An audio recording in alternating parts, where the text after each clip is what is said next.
I snapped my eyes open, my forehead pulsing with rage. My veins felt like they were about to burst.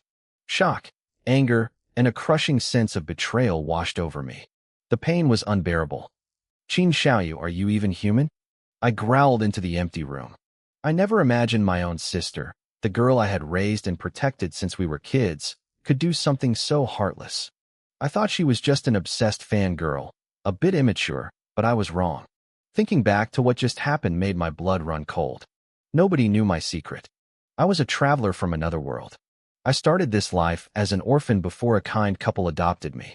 When I was 5, they had a daughter named Qin Xiaoyu. Our parents didn't play favorites. They loved us both equally. I adored her and took extra care of her. When our parents died in a car accident when I was 18, I stepped up.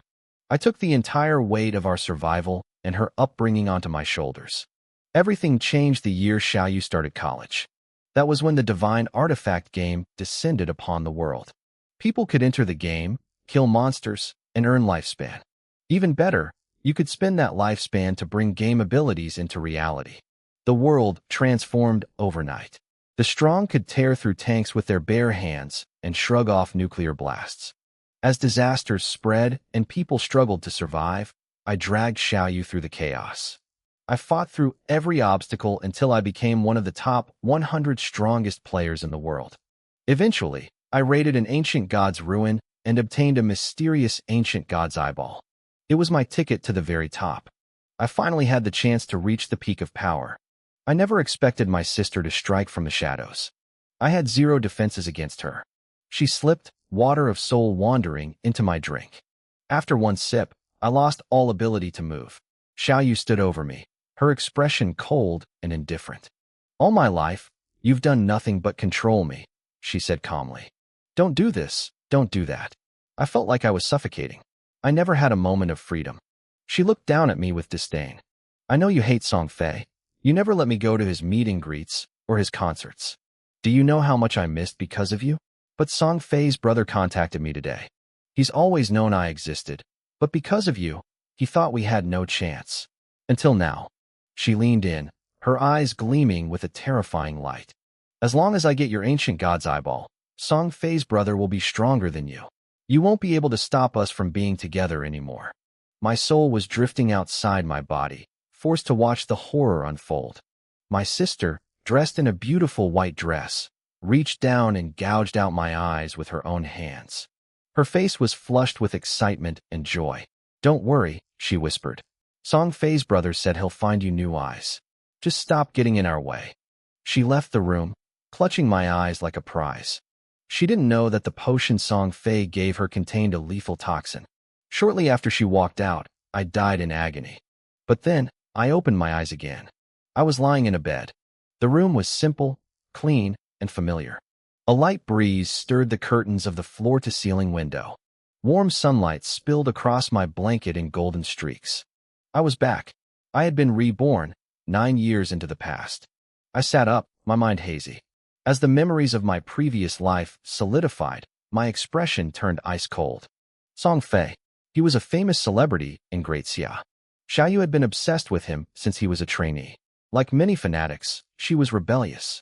I had tried to manage her, forbidding her from staying out late, going to bars, or smoking. And for that, she felt suffocated. I remembered the day the divine artifact game arrived. Xiaoyu was throwing a tantrum because Song Fei was holding a concert in a nearby city. She wanted to skip her advanced math exam to go, and I refused to let her. She went anyway, sneaking out with a friend. I had planned to wait for her to apologize, but then the world changed. Fearing for her safety, I sought her out and made peace first. Under my protection, she never faced a single hardship in that brutal era. Everyone envied her for having a brother like me. Who would have thought that in her heart, 20 years of care couldn't compare to a pop star? Song Fei's brother, I mocked silently. Xiaoyu, I didn't realize you were this stupid. Even if she wanted the eyeball for herself, I could almost understand it. But to give it to someone else? Did she really think a star like Song Fei actually cared about her? In the game era, Song Fei was just a second-rate player. He couldn't even hold a candle to me. For 9 years, he never acknowledged her existence. The moment I found the ancient god's eyeball, he suddenly reached out. It was obvious he only wanted the power. and Xiaoyu was naive enough to think it was love. In my last life, I missed so many opportunities because of her. I avoided dangerous zones and passed up growth because I didn't want to risk her life. If not for her, I wouldn't have just been in the top 100. I would have been the strongest. If you think my protection is a shackle, then so be it, I muttered. This time, I wasn't going to be her shield. I would treat her like she didn't exist. Without her as a burden, I would be unstoppable. If anyone else had betrayed me like that, I would have killed them the moment I woke up. But she was my parents' daughter. For the sake of their memory, I would let her live, but she was on her own. She could sink or swim. As for Song Fei, he was now at the top of my kill list. The moment I decided to drop the dead weight of my sister, a wave of relief washed over me. I felt lighter than I had in decades. I was genuinely curious to see how high I could climb without a parasite dragging me down. Suddenly, a cold, mechanical voice echoed inside my head. At that exact moment, a series of mysterious characters flashed before my eyes. A cold, mechanical voice echoed in my mind. Eye of Judgment activating. You have obtained the authority of judgment. I froze. Qin Feng was my name, and I knew exactly what this was. The Eye of Judgment was the ancient god's eyeball I had found in my previous life. It was a relic of the old gods, and the moment I had touched it back then, it had bound itself to my soul. Even if someone ripped my eyes out, they couldn't take it from me. It had followed me back through time. In my last life, I never managed to activate this thing. No matter what I tried, it remained dormant. But now, the moment I decided to cut ties with my sister, it finally woke up. I closed my eyes. In the infinite darkness of my mind, a single eyeball stared back at me. It felt ancient, as if it had existed since the beginning of time. Then, rows of text appeared in the darkness, written in a language I could understand. Eye of Judgment, Level 1 Attribute activated. Authority of Judgment, the most authentic and ancient primal authority in the universe. This authority stands above all rules and order. My heart skipped a beat. Above rules and order? In the God Realm game, rules and order were the ultimate powers players could strive for. In my previous life, even after 7 years, only the strongest players managed to touch the fringes of that power. In 9 years, no one from Earth had ever truly mastered a single law of order. And here I was, starting over with something that sat even higher than that. The text continued. User lacks divinity. Active skills currently unavailable. Passive effect. When entering the game, you will automatically receive a talent of the highest grade. I felt like I was going to explode. In my last life, my talent was Emerald grade. That was the 7th tier out of 13. The ranks went from trash, common, bronze, silver, gold, and platinum, all the way up to emerald, diamond, epic, legend, myth, ancient, and finally, immortal. My emerald talent had put me in the top 100 players globally. If I was about to get an immortal grade talent, I would be unstoppable. I grabbed my phone from under my pillow. It was exactly 8 a.m. The God Realm game had just arrived. In my previous life, I was at work at this time. My boss had screamed at me for being late, and I didn't even find out about the game until noon. Then, I wasted the entire day running to the university to find Qin Xiaoyu, apologizing to her, and arguing until sunset. By the time we entered the game together, I had lost 12 hours of precious development time. Not this time. I wasn't going to waste a single second. From 8 a.m. today, any adult who fell asleep would have their consciousness pulled into the God Realm. In the real world, their bodies would turn translucent, visible but untouchable, as if they existed in a different dimension. This invincible state was what would eventually make the game go viral, but it would take a few hours for the world to realize what was happening. I reached for my nightstand. I usually struggled with insomnia, so I kept prescription sleep aids handy. I swallowed the pills without hesitation and lay back down. I needed to get in early. I needed that head start. While I was drifting off, life at Zhanghai Normal University was continuing as usual. My sister, Qin Xiaoyu, was walking across campus with her best friend. She looked radiant in her white dress, her long hair catching the autumn breeze, completely unaware that the world was ending. Xiaoyu, her friend asked, are you really not going to apologize to your brother? We skipped exams to go to Song Fei's concert yesterday. He must be furious. Qin Xiaoyu just laughed. Apologize? He's not even my real brother. Who does he think he is, trying to tell me I can't see Song Fei? He's way too controlling. But he's so good to you, her friend sighed. He buys you everything you want. I wish I had a brother like that. Xiaoyu rolled her eyes. I have most of my parents' inheritance. I'd be fine without him. I don't need his protection. She walked into her classroom, thinking she was independent and strong. She had no idea that I was done being her shield. She had no idea that videos were already surfacing online of people turning into ghosts in their sleep. Back in my room, the medicine kicked in. My consciousness drifted away from the real world, floating through a void until I hit a familiar darkness. There was no light, only the void I remembered from years ago. Then, grayish-white characters began to form in front of me. Welcome to the God Realm. You are entering the land of divine instruments. Please, choose your class. A message flashed before my eyes, informing me that once I chose a class, I would receive a random matching talent. I watched as the grayish-white text dissolved, replaced by a massive spinning wheel. The options were standard: warrior, mage, priest, archer, assassin. I could pick one of those basic paths, or I could gamble on the random option. Choosing random offered a tiny chance at something better. Initially, I considered the warrior. They were durable, but their mobility was terrible. For a solo player like me, they were too slow at clearing mobs. But then I remembered my god-tier talent. With the highest grade talent in my pocket, any class would become overpowered. Why play it safe? I decided to roll the dice on a random class, hoping for a hidden profession. I hit the button. The wheel spun violently, the phantom needle blurring until it finally slowed down.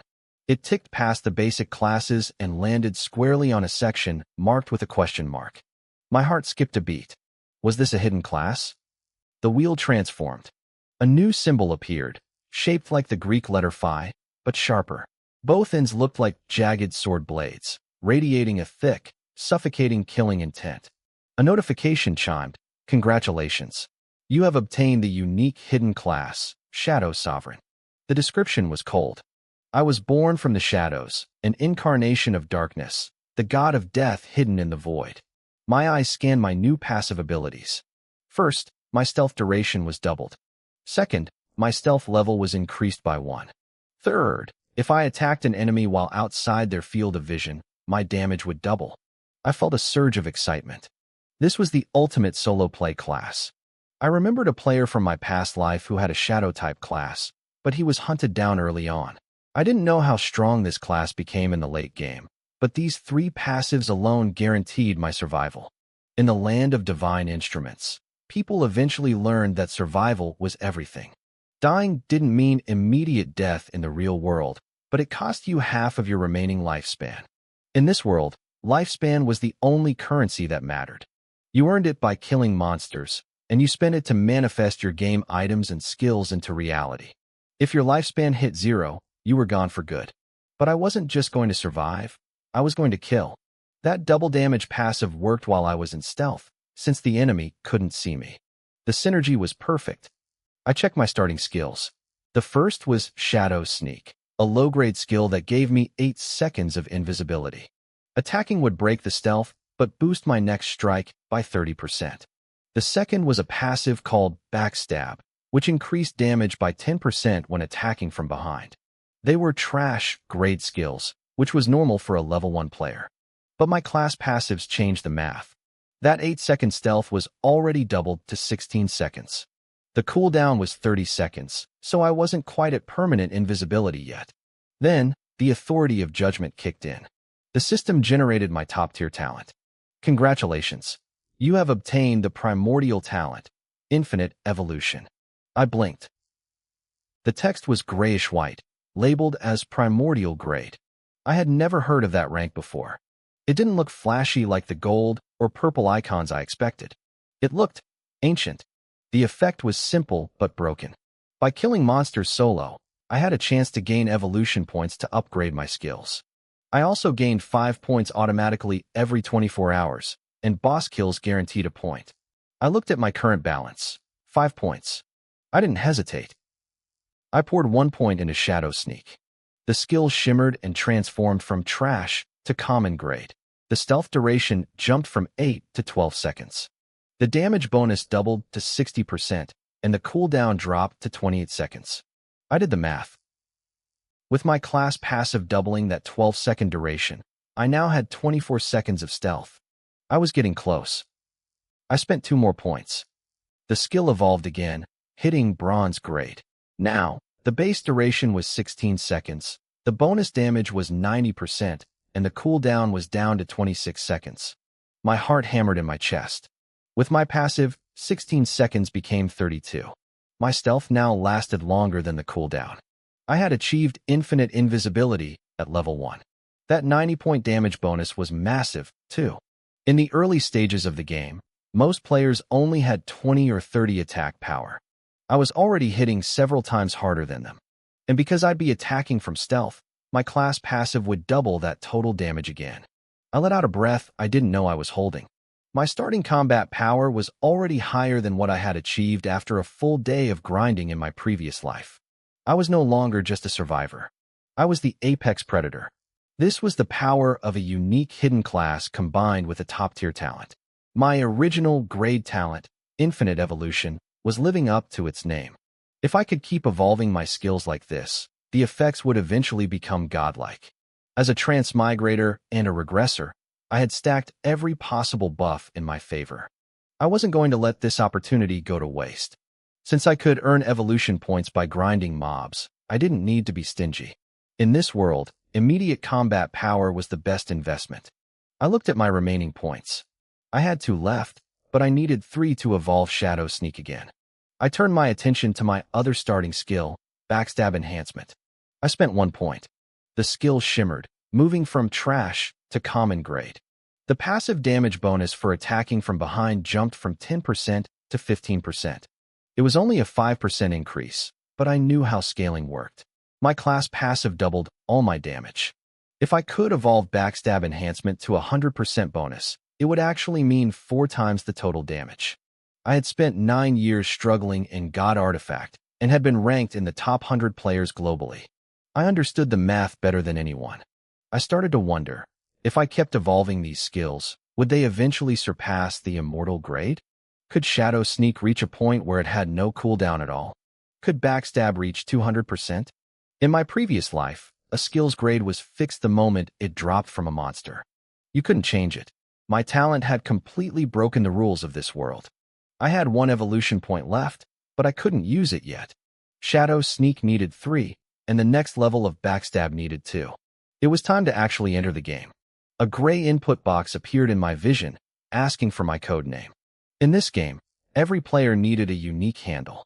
If you picked a name someone else already had, the system would tack a string of numbers onto the end of it.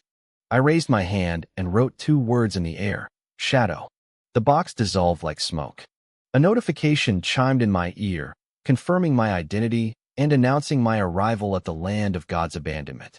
The darkness around me swirled and faded, replaced by a solid feeling beneath my boots. I stood in the center of a dilapidated town square. It was night. A silver veil of moonlight draped over the crumbling buildings, giving the entire place a desolate, ghostly atmosphere. I wasn't alone. A few other players in black robes were standing around the square, looking confused and overwhelmed. There were no NPCs in sight. The inhabitants of this world weren't humans. They were intelligent beings from other civilizations. Dealing with them was dangerous.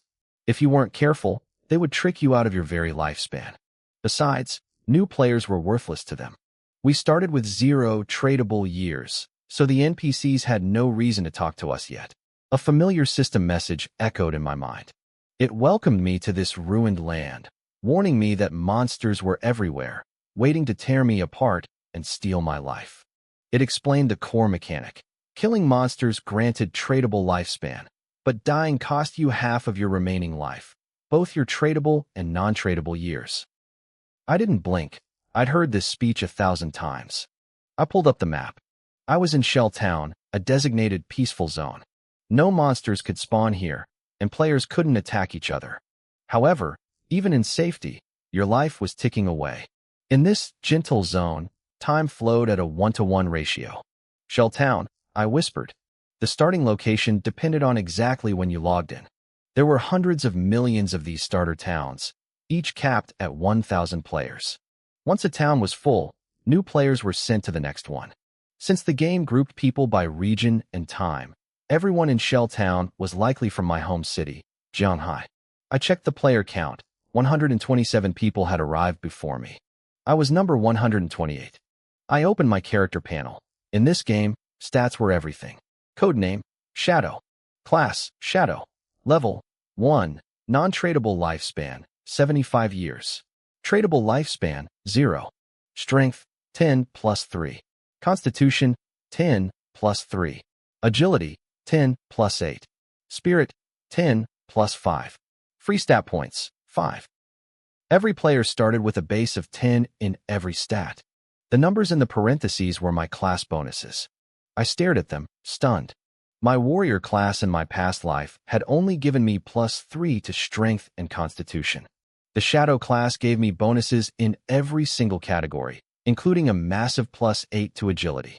I knew exactly what these meant. Strength was physical power. Constitution was health and defense. Spirit was elemental power and resistance. But agility? Agility was movement, attack speed, and casting time. In the early game, most players dumped points into strength or spirit because they wanted to see big damage numbers. That was a death sentence. The monsters here were brutal. If you couldn't move, you couldn't survive. Survival was the only thing that mattered because death cost you years of your life. If you were fast enough, you could engage when you wanted and retreat when things got ugly. For me, the choice was even easier. My bronze-grade Shadow Sneak already gave me 90 points of bonus attack power. That was the equivalent of 90 points of strength. I didn't need more damage, I needed speed. I closed the menu, ready to move. I didn't care about the other players staring at the sky in wonder. I had a world to conquer. I didn't hesitate. I dumped all 5 of my free attribute points straight into agility. I checked my combat stats immediately. My health sat at 130. My physical defense and elemental resistances were both at 13. Then I looked at my attack power. It was listed as 15, plus another 10 in parentheses.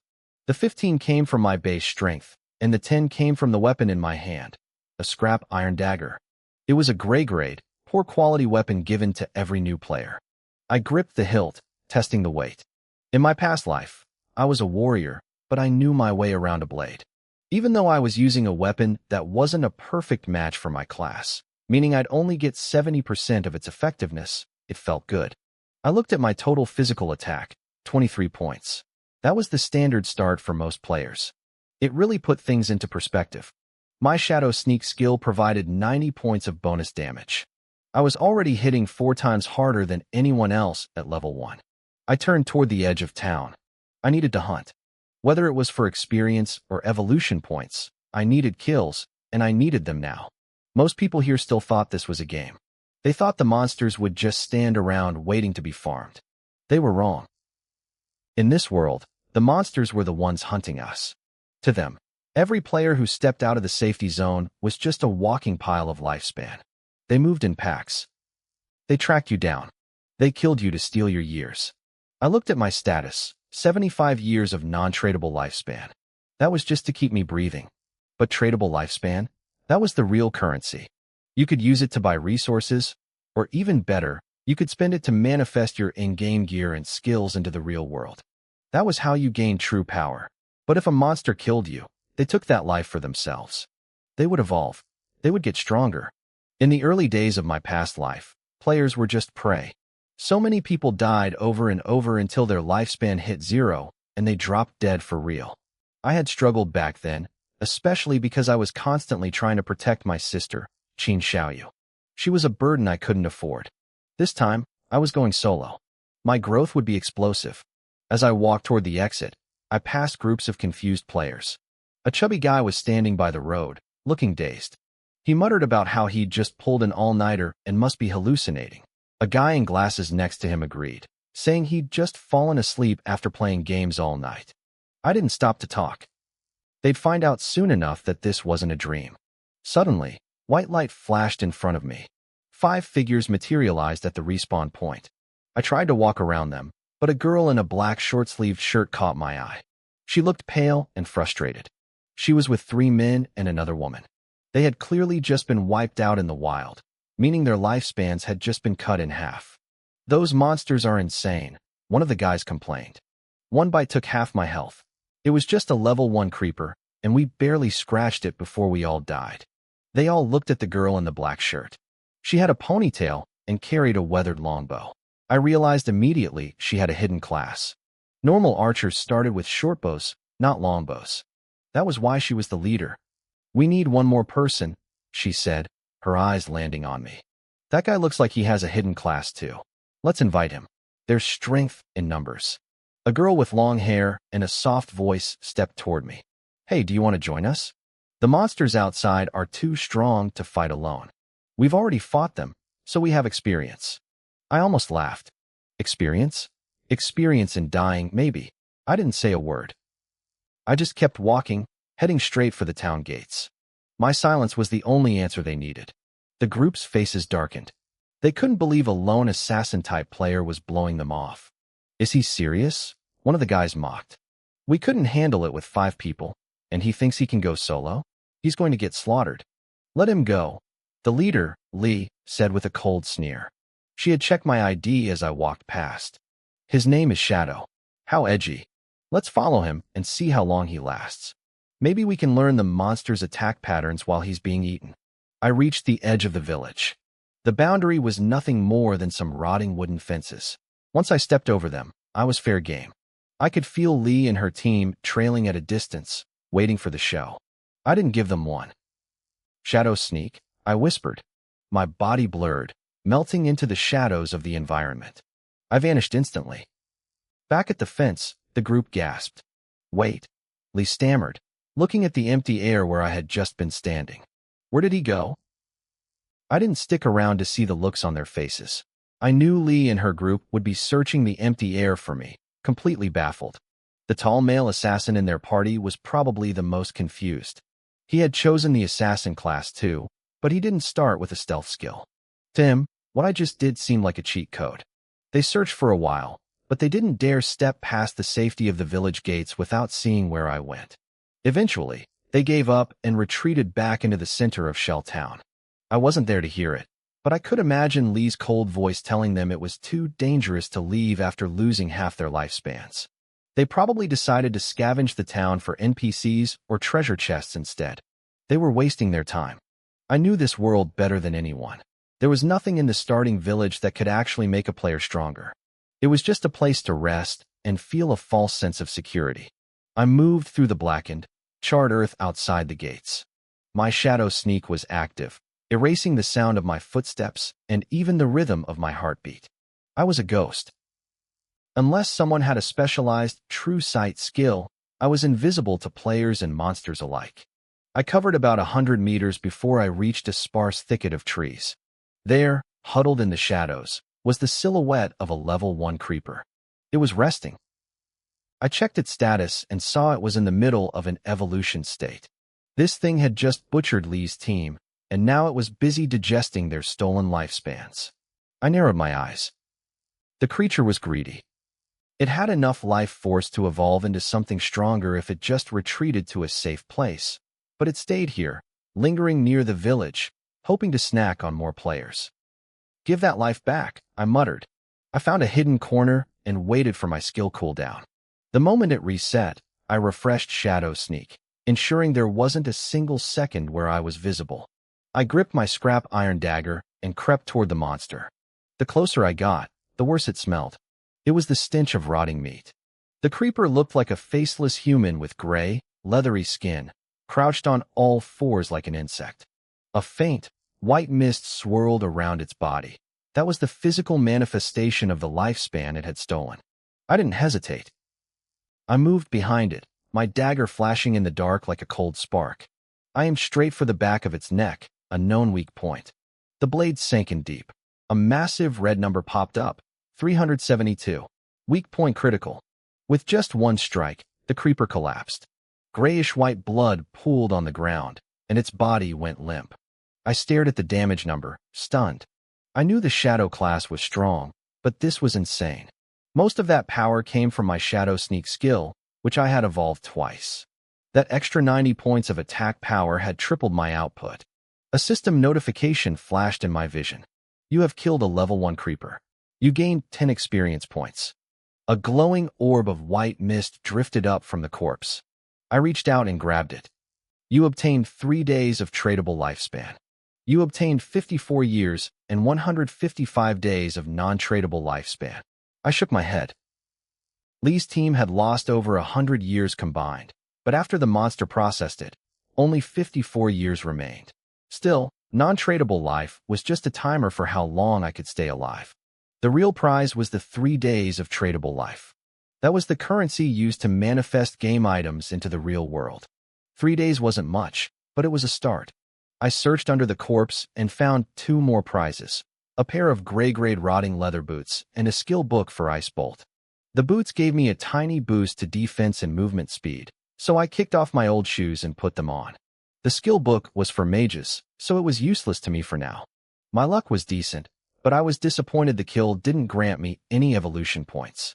I reactivated my stealth and pushed deeper into the woods.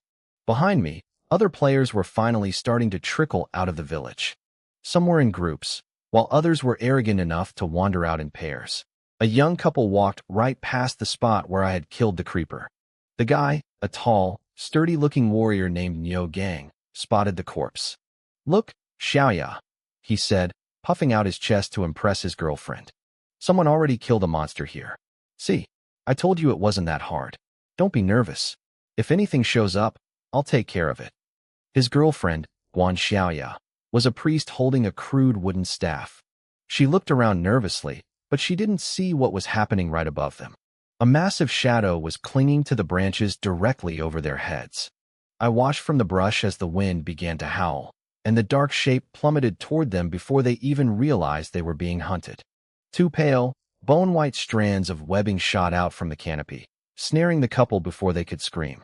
They were yanked upward and pinned against a massive tree trunk.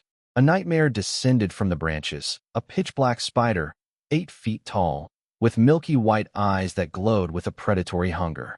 Nyo Gang and Guan Xiaoya shrieked in terror. Above their heads, a floating label identified the monster, Jade Trapper, Level 1. It wasn't a common mob, the text was bronze. This was a bronze-grade mini-boss. I watched from the shadows, my pulse steady. Killing a boss-level entity was exactly what I needed. Unlike common monsters, a boss guaranteed evolution points. I stayed hidden, blending into the darkness. A bronze Jade Trapper usually had between 1,500 and 2,000 health points. For a new player, it was an impossible wall. It didn't matter how many people you brought, they would all end up as spider food. The sound of skittering filled the air. Dozens of smaller, black spiders crawled down the webbing toward the trapped couple. These were the Jade Trapper's offspring, Level 1 purple spiders. Their legs were nearly 3 feet long, and 4 pairs of eyes flickered on their foreheads. Nyo Gang, who had been acting like a hero seconds ago, was now shaking so hard his knees gave out. Both of them were cocooned tight. At their low levels, they didn't have the strength to break free. I watched coldly as the hatchlings swarmed over them. Their screams echoed through the woods as damage numbers popped up over their heads in a rapid blur. Within seconds, they were dead. Their bodies vanished, leaving behind glowing gray orbs of manifested lifespan. The spiders crowded around, tearing into the light and devouring their years. That was my opening. I moved like a ghost. I lunged from the shadows, my scrap iron dagger flashing in a cold arc. The blade buried itself deep into one of the Jade Trapper's massive primary eyes. A red number jumped, 338. Weak point critical hit. The boss screeched, its hundreds of secondary eyes swiveling to find me. But I didn't linger. Before it could spit its webbing, I activated Shadow Sneak and vanished. The spider paused, confused, while its children continued to feast on the couple's remains. I waited. I needed 26 seconds for my cooldown. Once the skill was ready, I circled to the other side of the beast. I lunged again, driving the rusted blade into another eye. Another 338 damage. I slipped back into the darkness immediately. The boss's health bar was down by nearly half. I only needed 3 more hits. I backed away, putting distance between us. The Jade Trapper was losing its mind, sensing a predator it couldn't see. It began spraying webbing in every direction, a desperate AoE attack that would have wiped out a full six-man party. I just stood back and watched the silk fly harmlessly past me. When my cooldown reset, I moved in again. The boss was twitching, rotating its body to cover its flanks, but its weaknesses were too glaring. I stepped in, slashed, and dealt another 338 damage. Its health plummeted into the red. I vanished once more. It was a cheap tactic, but in this world, survival was the only thing that mattered. The spider realized it couldn't win this fight. Once its health hit the final third, it leaped, clinging to a high branch to escape. I wasn't worried. I looked down and picked up a fist-sized stone from the dirt. In this game, everything had stats. The rock had a pathetic physical attack power of 2, but that didn't matter. My damage came from the shadow sneak multiplier. I aimed, wound up, and hurled the stone with everything I had. The rock slammed into the spider's soft underbelly. 279 damage. I vanished again. The boss was frantic now, scurrying through the branches to flee. Its children had finished eating the couple's lifespan and were scurrying around, trying to sniff me out. They were too slow. I reappeared 20 meters away and threw another stone. The rock found its mark. The Jade Trapper's massive body went limp and crashed to the forest floor. System notifications flooded my vision. I had killed the bronze Jade Trapper. I gained 300 experience points, instantly hitting level 2. I received 2 precious evolution points and 1 reputation point. Most importantly, my kill triggered a global announcement for the Shelltown region. Back in the village, every player heard the same voice in their heads. Player Shadow has slain the bronze Jade Trapper and reached level 2. The Shelltown level rankings are now open. There were about 300 players in this zone, mostly young adults who had been pulled from their daily lives in Zhonghai City. They were still reeling from the shock of being transported here when the notification hit. Li Zijia and his group were scouring the town for supplies when they heard it. They stopped dead in their tracks. Niu Gang and Guan Xiaoya, who had just respawned in the town square, looked like they had seen a ghost. Shadow, Li Zijia muttered, gripping his longbow. Isn't that the guy who went out alone? It has to be, one of his teammates replied, stunned. How is he level 2 already? And a bronze boss? We couldn't even take down a normal mob with 5 people. Li Zijia pulled up the newly opened ranking list. There was only one name on it. Shadow, level 2. It felt like a slap in the face. He had treated me like a dead man walking, but while they were struggling to find their footing, I was already hunting the things that gave them nightmares. Niu Gang and Guan Xiaoya looked like they had been sentenced to death. Their actual lifespans had been cut in half. They went from having 40 or 50 years left to barely 20. Guan Xiaoya gripped her trembling hands, her face deathly pale. She asked Niu Gang if the lifespan deduction was actually real. He shook his head violently, trying to deny the nightmare, but the truth was staring them in the face. This wasn't a dream. If this was a game, it was far too real. Then, the notification about my kill echoed in their minds. They froze. That 2-meter-tall spider had been killed? They couldn't even stand their ground against its swarm of babies, yet someone named Shadow had taken down the boss. They looked at the rankings and saw my name sitting there alone. It hit them then. I hadn't just killed it. I had soloed it. Shelltown was getting crowded. More players were waking up in this godforsaken land every minute. The population hit 500. The town square was a sea of black robes and confused faces. A young man with dyed gold hair climbed onto a ledge, waving his arms and shouting for attention. He told everyone to stop wandering off alone. He explained that killing monsters gave you life, but dying cost you half of it. He started recruiting, trying to build a massive team for safety. Some people listened, but others were already moving. Near another exit, a burly man named Wang Meng was assembling his own squad. He didn't care about the gold-haired kids shouting. He told his group to treat this like a real game where death had permanent consequences.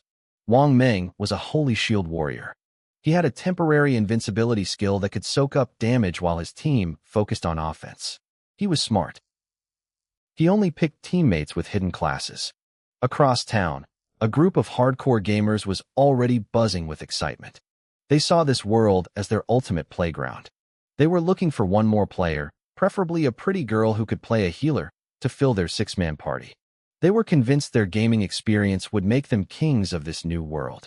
I didn't care about any of them. I was still standing over the bronze jade trapper's corpse, hidden by my shadows. It was time to harvest. I reached out and absorbed the gray-white orb floating above the spider. I gained 46 days of tradable lifespan.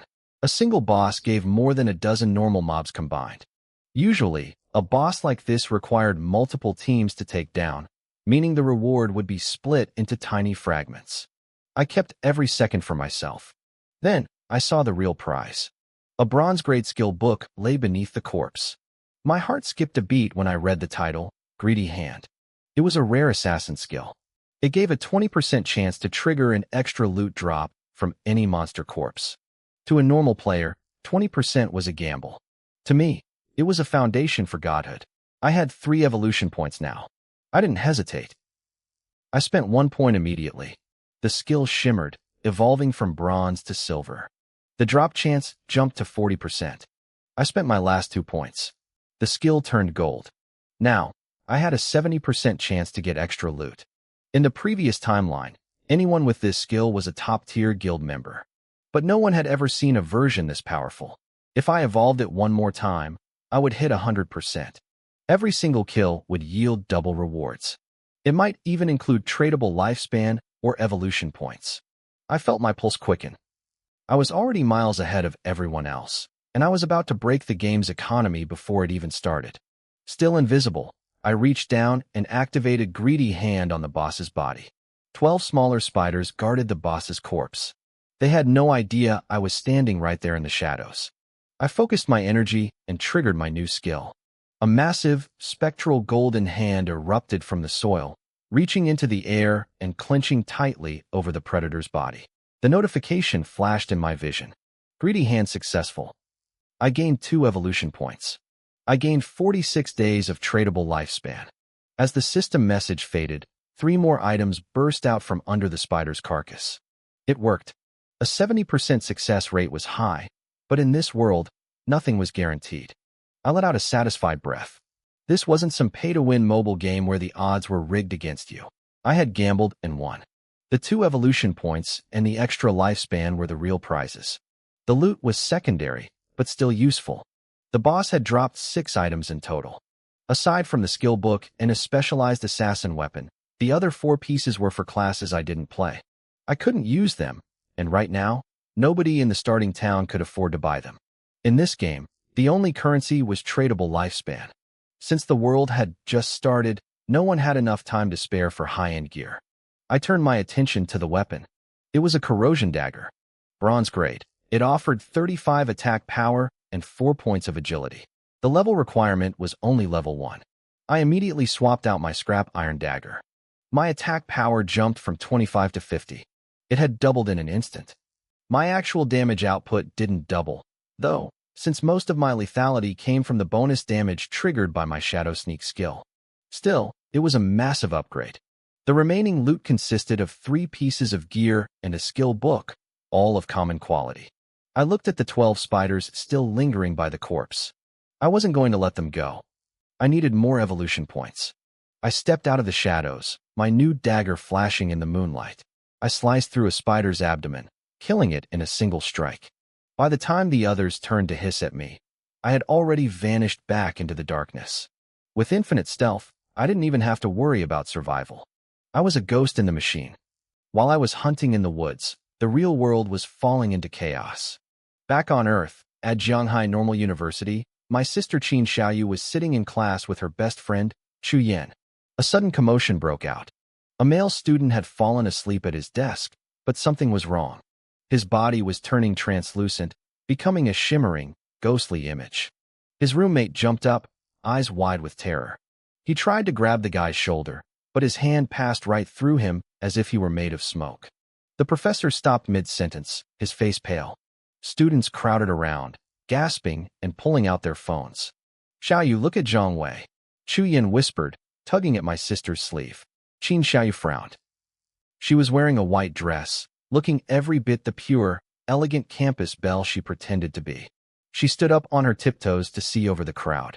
When she saw the boy's ghostly state, she didn't panic. She sat back down and started searching the internet. The web was exploding. Photos were flooding social media from every corner of the globe. People everywhere who fell asleep were turning into phantoms. No one had woken up yet, so no one knew where their consciousness had gone. The professor shouted for silence, his voice trembling. He canceled class and rushed out to call the school administration. The room turned into a hive of whispers and camera flashes. "It's happening everywhere," Qin Xiaoyu muttered, scrolling through a group chat. "Especially in countries where it's nighttime. Anyone who sleeps turns into a ghost." Chu Yin looked worried.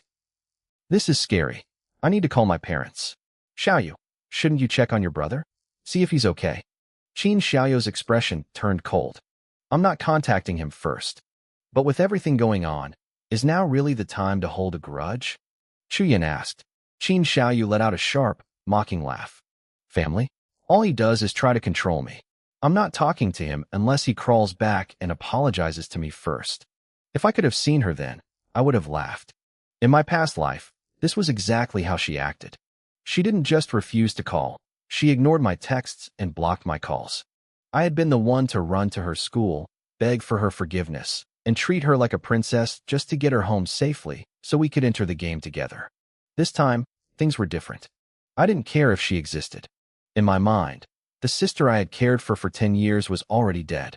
The moment she had helped gouge out my eyes in the previous timeline, our bond was severed forever.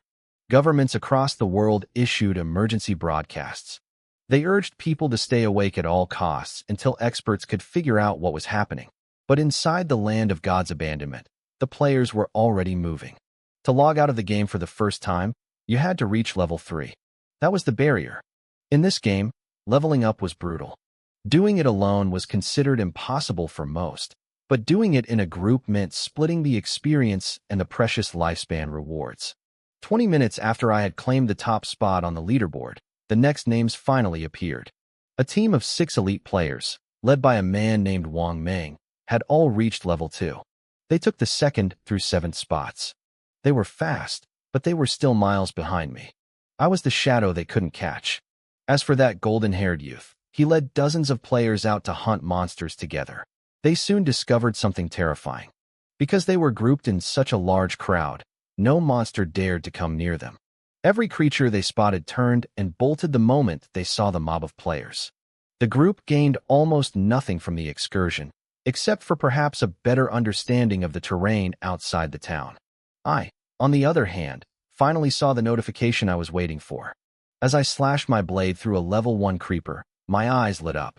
I finally had 3 evolution points. I had spent the last hour hunting the smaller spiders surrounding the jailer boss, killing 12 of them one by one. Those 12 kills only gave me 2 points, and one of those was only because I used Hand of Greed to scavenge it. It was clear that without a boss, farming evolution points from trash mobs was going to be a brutal grind.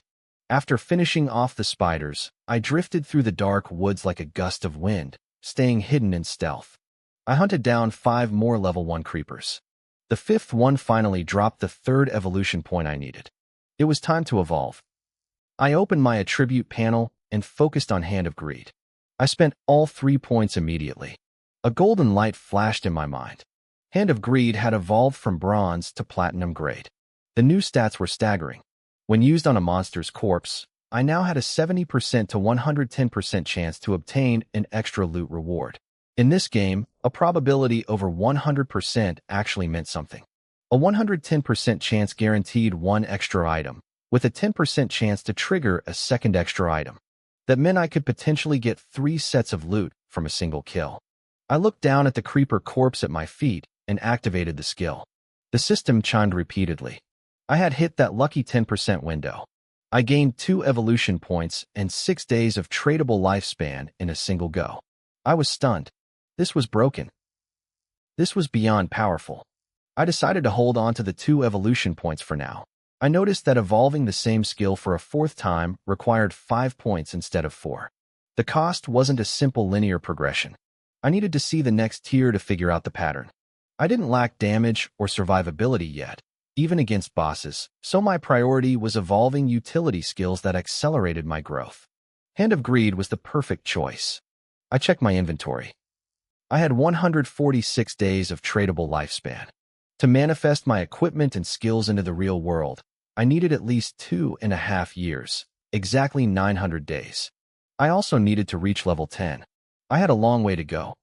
I stayed in stealth and continued through the woods. Suddenly, I heard the sounds of combat ahead. I crept closer, my heart racing when I saw what was happening. It was another bronze-grade boss, but this one was level 2. It was a sprinter. The creature was a 6-legged humanoid crawler. Like the creepers, it had no eyes, only a rotting, jagged mouth. It used all 6 limbs to move at a terrifying speed, at least twice as fast as a normal player. For a new player, encountering this thing was a death sentence. You couldn't run from it, and killing it was significantly harder than fighting a jailer. I glanced at my own stats. Between my Shadow class bonus and the agility buff from my bronze corrosive dagger, my agility sat at 34 points. In this game, doubling your agility doesn't double your speed. There's a complex formula. At 10 agility, a person runs at about 9.5 meters per second. At 34 agility, I could hit nearly 18 meters per second. I was finally as fast as the sprinter. I could actually catch it. I watched from the shadows. The sprinter was currently hunting a party of players. The leader was a burly man holding a low-quality shield, blocking strikes as he retreated. I recognized him. His name was Wang Meng, currently ranked 2nd in Shell Town. Behind him were 5 players with hidden classes, all looking grim as they fired off skills. The archer and the mage were struggling. The sprinter moved too erratically, causing their projectiles to whistle past into the trees. Wang Meng was a holy shield guardian, meaning he had 30% more health and defense than a normal player, but even he was hurting. His health bar had already dropped to half. They had reached level 2 by having Wang Meng soak up damage, but against a bronze boss, he was hitting his limit. The sprinter still had 90% of its health left. "It's too fast," the archer shouted, his face pale. "We can't hit it." "Keep attacking," Wang Meng roared, trying to stay calm. "Even if we can't kill it now, we can wear it down, respawn, and come back." Wang Meng was being too optimistic. As the fight dragged on, 3 more monsters emerged from the trees. These were level 2 polluters. They were humanoids covered in thick, brown sludge, ranged attackers. One of the polluters launched a glob of filth, hitting the beautiful mage in the chest. She stumbled back, losing a chunk of health. "Ugh, it stinks," she cried out, gagging at the smell. It was the beginning of the end for them. Globs of sludge flew through the air, targeting the backline. The projectiles were too fast to dodge consistently. If they moved to avoid the sludge, they'd step out from behind Wang Meng's protection and get shredded by the sprinter. They were trapped. I narrowed my eyes, watching Wang Meng struggle. I knew this man. Not from this life, but from my previous one. Back then, I was one of the top 100 players in the world. Even if I was at the bottom of that list, I knew the elites. And Wang Meng was someone who mattered. In my previous life, I was known as Qin Feng. I had reached the top 100 as a simple warrior, a feat that made me a legend among players who didn't have the luxury of hidden classes. Many people idolized me back then, and Wang Meng was one of them. Even though he possessed the Holy Shield Guardian hidden class, which gave him far better stats and skills than a standard warrior, he always deferred to me. We had worked together closely. He was the official representative for the Great Xia government, acting as the bridge between the authorities and my Godslayer guild. Any surplus gear or skill books my guild didn't need went to him. In exchange, he provided me with tradable lifespan. In that life, I built a guild to protect my sister, Qin Xiaoyu. This time, I didn't need a guild. I only needed to be strong enough to protect her myself. However, I still needed a stable way to turn my extra loot into lifespan to fuel my own growth.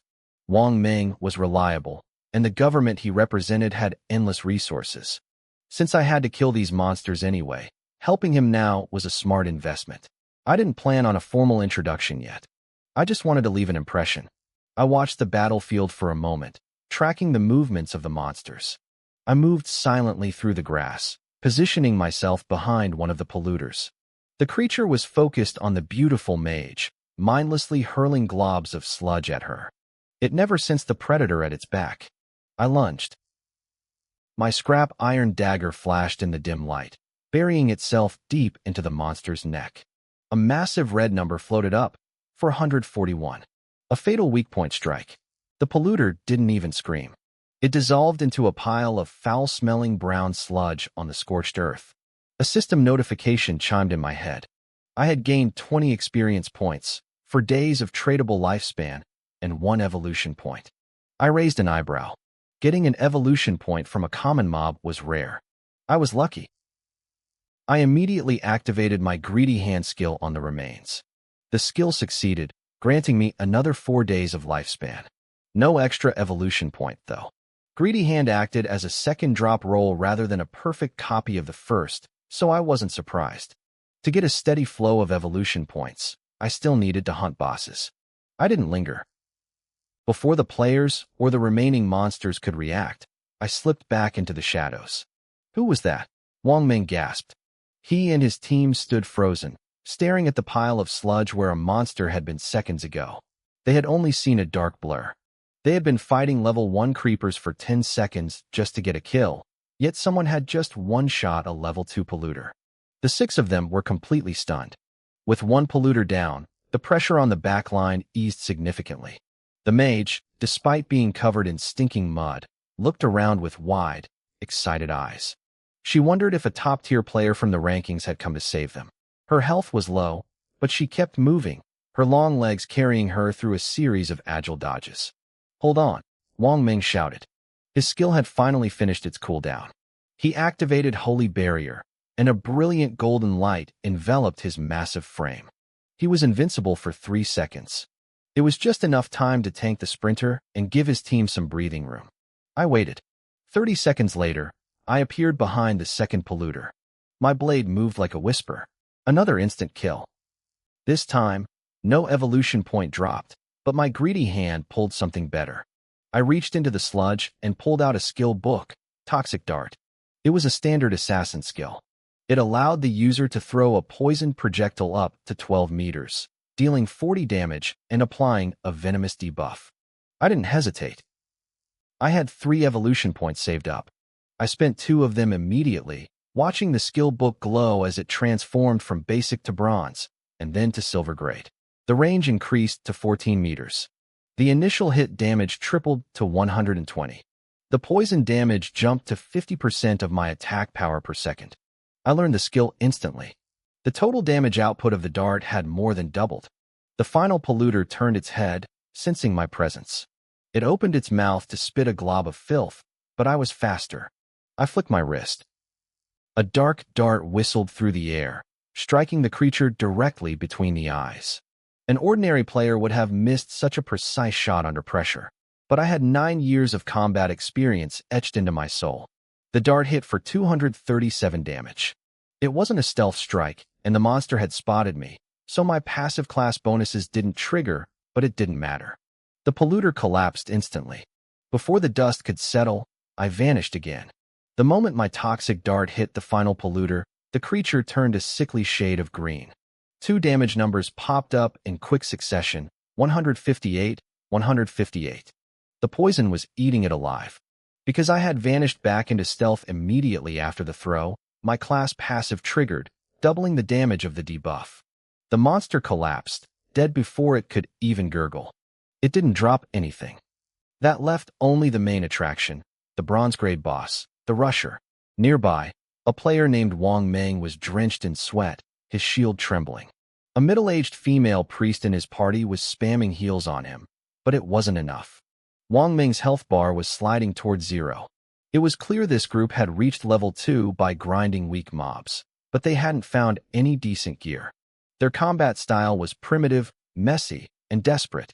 The Rusher coiled its muscles, preparing to lung at Wang Ming for the kill. That was my opening. I appeared behind the boss like a ghost. I flicked my wrist, launching a toxic dart straight at the back of its skull. It was a perfect hit. 845 damage. Critical hit. Weak point strike. Stealth bonus. Everything stacked. Wang Ming and his team froze. They watched in sheer disbelief as the boss's health bar instantly lost half its volume. Holy crap, Wang Ming cursed, his eyes nearly popping out of his head. His entire team had been hacking away at this thing for minutes, and barely scratched 10% of its health. Now, a stranger had deleted half of it with a single flick of the wrist. But the real horror started then. The rusher's body turned emerald green. 324, 324, 324, 324. For massive ticks of poison damage flashed over its head. The boss didn't even have the chance to struggle. It crumpled into the dirt at Wang Meng's feet. "Is that even a human?" one of them whispered. "We all started at the same time. How is this possible?" "You missed the point," another teammate muttered, voice shaking. "He hit the head while it was moving. We can barely land a spell on its torso, and he just sniped a weak point like it was nothing." They all stood there, shivering. They saw the pile of loot burst out of the boss, but they didn't touch it. In this game, loot belongs to the person or party that deals the most damage. I had dealt 90% of it. The spoils were mine. System notifications flooded my vision. I had killed the bronze rusher. I gained 600 experience points, hitting level 3. I gained 2 evolution points and 55 days of tradable lifespan. I stayed in the shadows, waiting for my shadow sneak to come off cooldown. 26 seconds. It was too long. It was slowing down my efficiency. I decided then that I needed to use my next evolution points on Greedy Hand. I drifted over to the boss's corpse. To Wang Meng and his team, it looked like a haunting. The pile of gold and gear simply vanished into thin air, piece by piece. "Friend, thank you for the save," Wang Meng said, cupping his hands toward the empty air. He looked serious, genuinely grateful. "Thank you." I let my voice drift, making it sound like it was coming from everywhere at once. "In the wilds, don't be so quick to trust people." Wang Meng stiffened. He understood. Outside the beginner village, there were no rules. Players could kill players. If you died, you lost half your lifespan, both the tradable and non-tradable kind. If I wanted to, I could have wiped his entire team out in seconds. But I didn't bother. They were too poor to be worth the effort. "I understand. Thank you for the warning, big brother," Wang Meng said, his respect deepening. He realized that if I had bad intentions, I wouldn't have spoken at all. "We'll get out of your way and let you check your loot. I'm Wang Meng. If you ever need a hand, just ask." He turned to lead his team away, but a girl covered in mud, the archer from earlier, waved her arms at the air. "Big brother. Wait. Umli, can I add you as a friend?" I almost laughed. I knew her from my past life. Her real name was Lin Liu, but her handle was Black Plum. She was lively, talented, and possessed a hidden class called Prophet.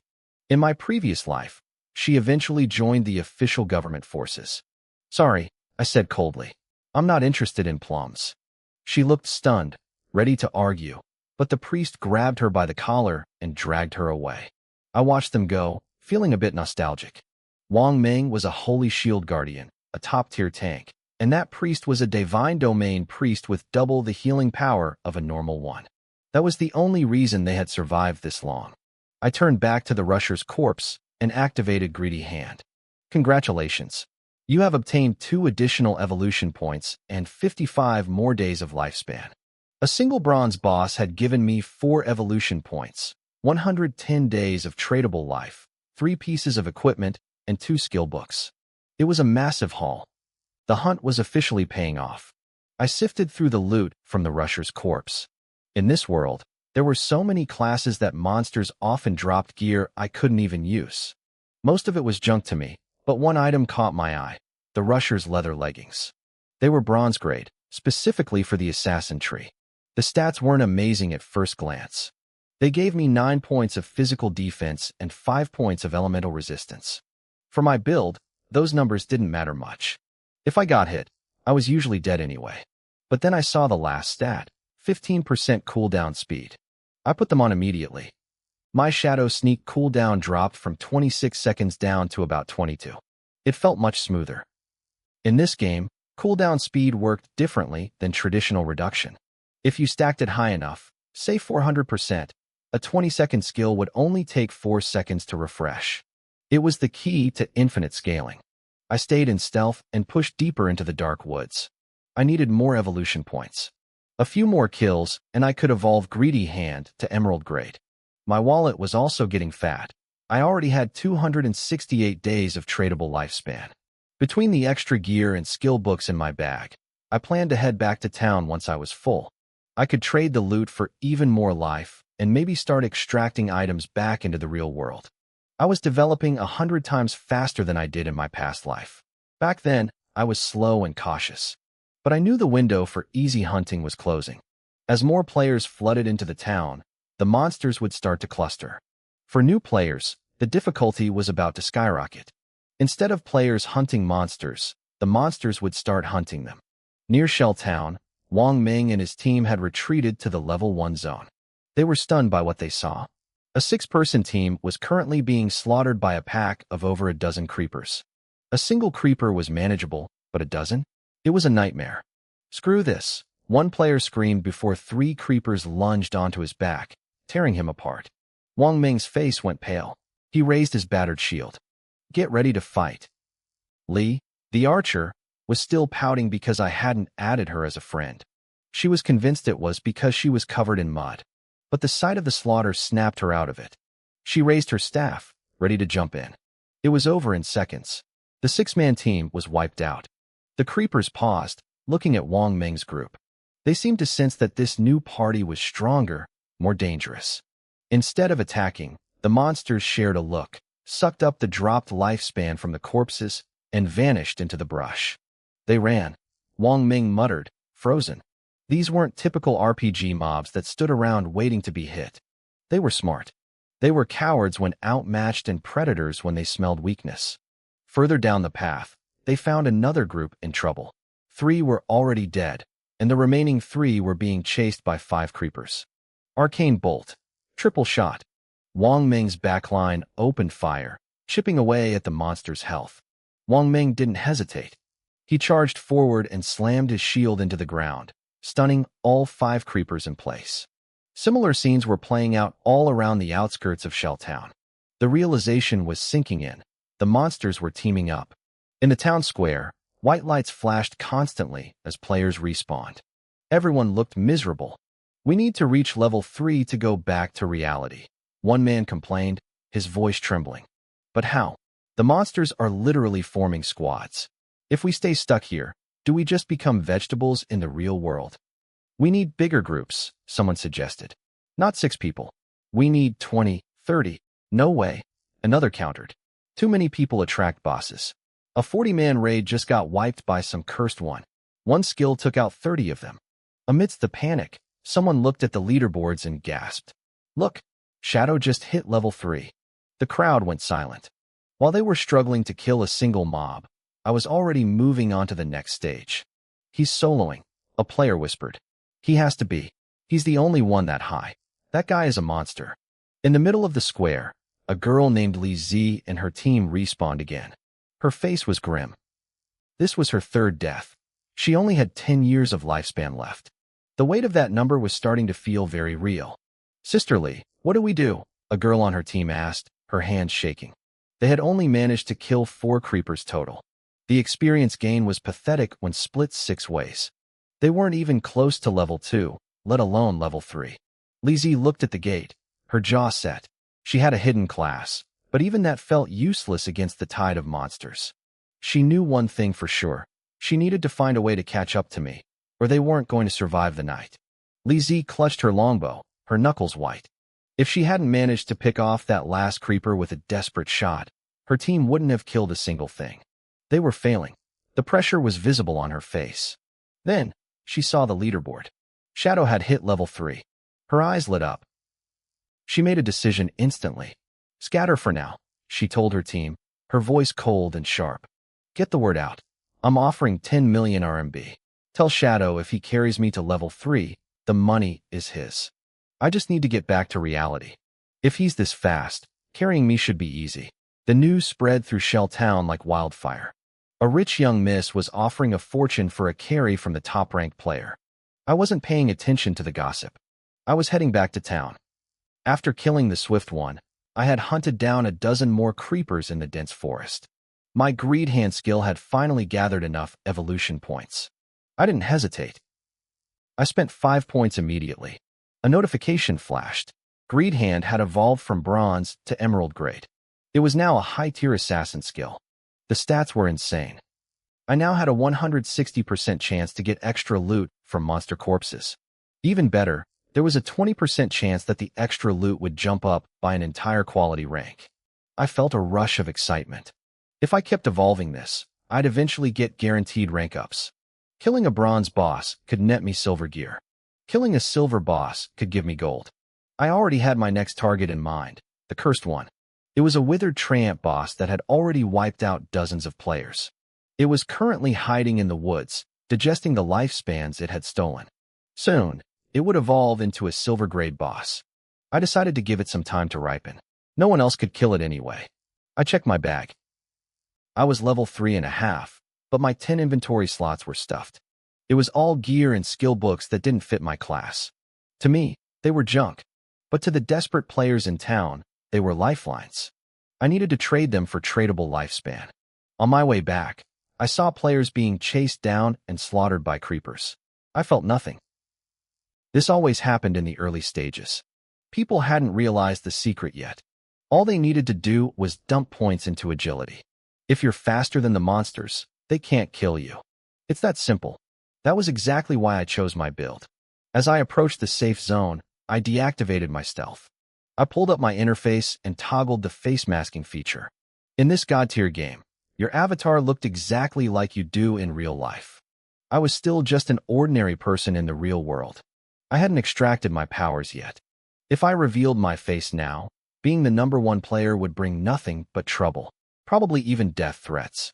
A black veil covered my face, leaving only my cold eyes visible. I walked into town wearing my starting black robes, the swift leather leggings, and my sturdy boots. The corrosive dagger hung at my side. Shell Town was a pit of misery. Players from Jianghai City were huddled together, faces filled with dread. They couldn't kill a single creeper, and the monsters were starting to hunt in packs. When I walked in, the atmosphere changed. My gear gave off a faint bronze glow. People noticed immediately. Who is that? Look at that gear. 2 bronze pieces? Is that Shadow? It has to be him. The rank 1 guy. A crowd swarmed me instantly. Big brother, someone is offering 10 million to party with you. I'll give you 100,000 just to tell me how you solo. Please, I've died 4 times already. I'll do anything if you just help me level up. I ignored them all. I walked to a crumbling stone planter in the central square and sat down. I opened my stall and listed 10 items. The shop name was simple, Gear and Skill Sale. 10 minutes only. The crowd went wild. He's selling gear. Are those bronze items? Did he kill a boss? I heard the cursed one killed 30 people earlier. How did he get this stuff? A woman in a gray robe approached, followed by her team. She had her face masked too, but I recognized her. She was Grey Rose, ranked 11th on the leaderboard. She looked at one specific item. How much for the Ice Bolt book? Ice Bolt was a mage skill. It added a slow effect and had a chance to freeze targets. It was a godsend for kiting mobs. 100 days of tradable lifespan, I said. Grey Rose frowned. 100 days? That's too much. Can you go lower? I shook my head and stayed silent. For a skill that could save your life, 100 days was a bargain. Can I pay in cash? She asked. If you have cash, go buy lifespan from someone else and come back, I replied flatly. If no one else bids higher, I'll hold it for you. She bit her lip and stepped aside to whisper with her team. 30 seconds later, she walked back. Fine. 100 days. Let's trade. I already had 268 days of tradable lifespan. Grey Rose had reached level 2, leading her team to kill dozens of creepers, but the lifespan they earned had been split among them. To buy my skill book, she gathered every bit of lifespan her teammates had. She wanted to grow faster, and Ice Bolt was the key. The trade went through. I handed over the book, and a notification flashed in my vision. I had gained 100 days of tradable lifespan. My total jumped to 368 days. Just as I finished the deal, the crowd parted aggressively. A group pushed their way toward me, led by a girl with a high ponytail and a black short-sleeved shirt. It was Lee, the girl I had ignored at the gates. She had torn the sleeves off her starter robe to look more stylish, appearing cool and energetic. She looked down at me as I sat by the stone planter, her expression full of arrogance. I'll give you a chance, she said, her voice loud enough for everyone to hear. Once we're back in the real world, I'll give you $10 million. My father is the chairman of Dajang Industries. Don't worry, I can afford it. The crowd gasped. 10 million? Just to help her reach level 3? People whispered in shock, looking at me with pure envy. To them, this was a winning lottery ticket. Taking a hidden class player to level 3 would be easy for someone like me. It was a fortune for almost no work. I looked up at her. My expression didn't flicker. I refuse, I said flatly. The crowd went silent. They thought I was crazy, but I knew better. I remembered who she was now. In my past life, I hadn't recognized her face immediately because I'd seen too many people, but the name Dajang Industries triggered a memory. Zhongli was famous for being ruthless. In the old timeline, she used cash to buy up lifespan from desperate players. But when it came time to pay in the real world, she didn't just break her word. She lured the sellers to meetings and had them murdered to cover her tracks. At least a dozen people died by her hand before the world completely collapsed. She used that stolen lifespan and her hidden class to rise to the top. It took 4 or 5 years before she finally met her end. I wasn't going to fall for her lies. $10 million sounded great, but you had to be alive to spend it. I was strong in the game, but in the real world, I was still just a normal guy. Zhang Li had a small army of thugs. If I went to collect that cash, I'd be walking into a grave. Besides, money was becoming worthless. Soon, lifespan would be the only currency that mattered. If you aren't buying anything, move, I said, waving her off. You're blocking my business.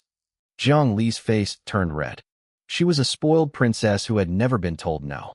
A flash of murderous intent crossed her eyes, but she quickly masked it with a fake smile. Fine. If you don't want it, forget it. She turned and walked away, her back stiff with rage. I didn't care. She didn't realize that her family's wealth was about to mean nothing. In a few days, the only thing that would matter was individual strength. As she left the square, she started planning how to find my real-world identity. But before she could get far, a man with a tattoo on his arm approached her. Li, I'm Lao Mao, he said with a greasy grin. I'm level 2 and I know the secret to leveling up fast. I can help you reach level 3. Is that 10 million offer still on the table? Zhang Li narrowed her eyes. What secret? Lao Mao leaned in. I don't tell just anyone. But for you, I'll say this. You have to put all your attribute points into agility. If you do that, you can run faster than the creepers. It makes hunting them easy. Do we have a deal? Zhang Li realized her mistake.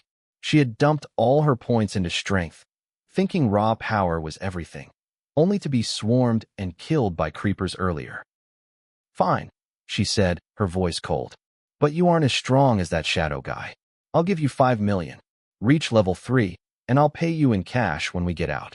Lao Mao agreed instantly, thinking he had just hit the jackpot. He even mocked me in his head, thinking I was an idiot for turning down free money.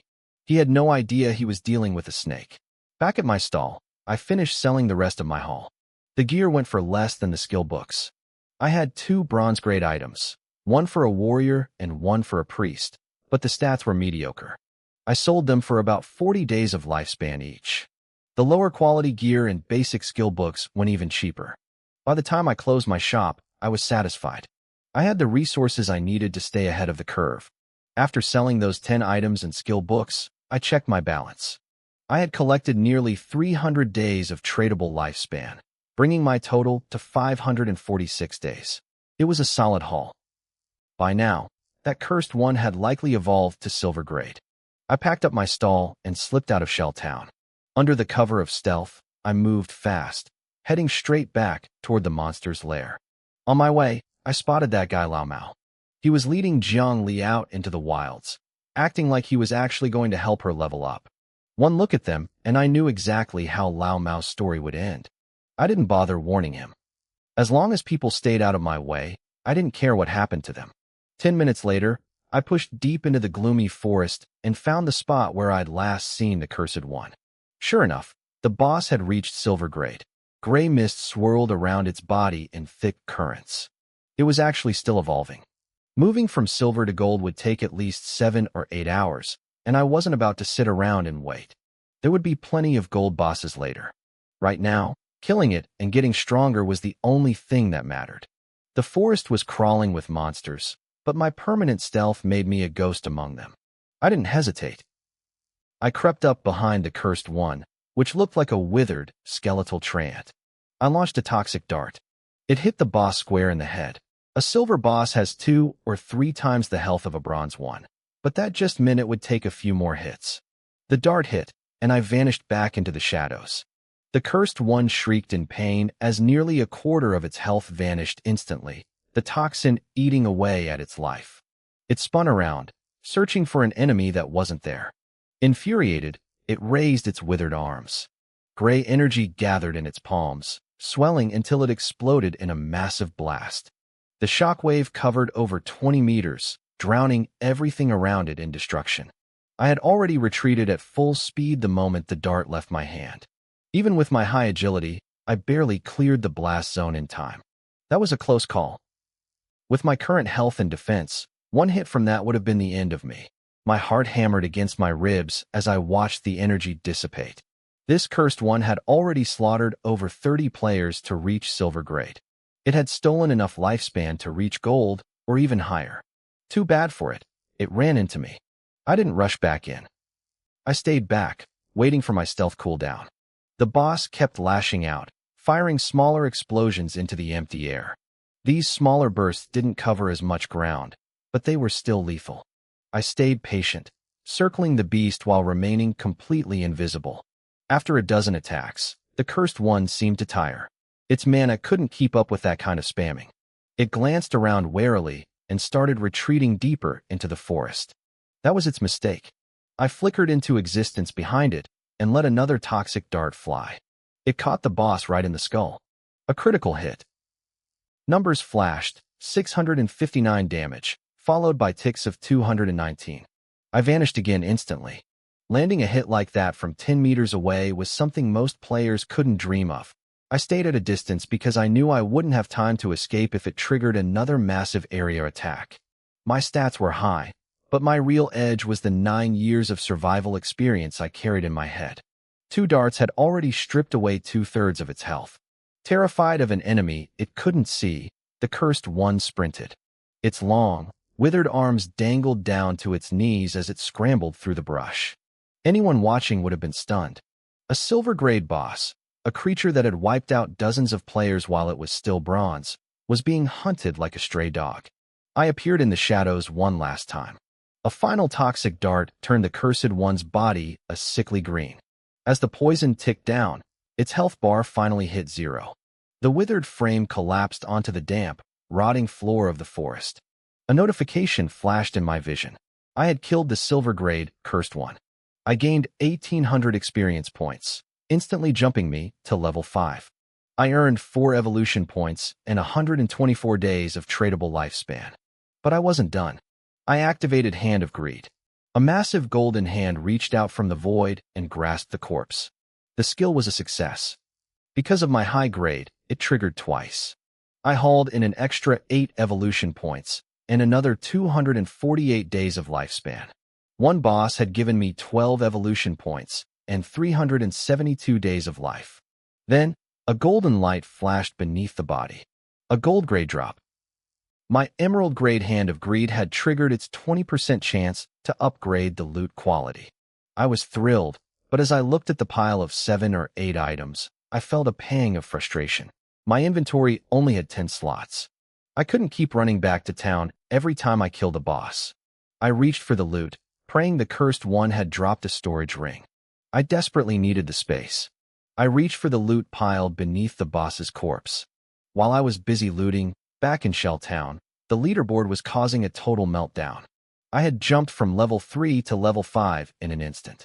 The world chat was exploding. People were losing their minds, wondering what kind of powerhouse boss I had just taken down. Some were offering up their younger sisters just to get on my good side. Others reminded them that I didn't even care about $10 million, so a random girl wasn't going to cut it. In the center of town, Wang Ming and Li's party had finally hit level 3. They checked the rankings and froze. Their archer let out a string of curses. They were struggling just to reach level 3, and here I was, already at level 5. The gap was demoralizing. Wang Ming looked grim. He told his team to log out and return to reality. As a police officer, he knew the world was about to descend into chaos. They needed to warn their families and prepare for the coming storm. Their bodies turned translucent and vanished from the game world. Meanwhile, I was basking in my harvest. Killing the cursed one had been a jackpot. Between the kill and my hand of greed triggers, I had raked in 12 evolution points and 372 days of tradable lifespan. Even my non-tradable lifespan had shot up by over 200 years. I now had over 418 years of life stored away. It sounded like a lot, but I knew the truth. Once the desolation spread to reality, life would drain away faster than anyone could imagine. I turned my attention to the loot. The first item was a gold-grade piece, the Cursed Ring. It was a universal item with no class restrictions. It gave me +8 to all attributes, dark resistance, and a boost to my weak point damage. I was more than satisfied.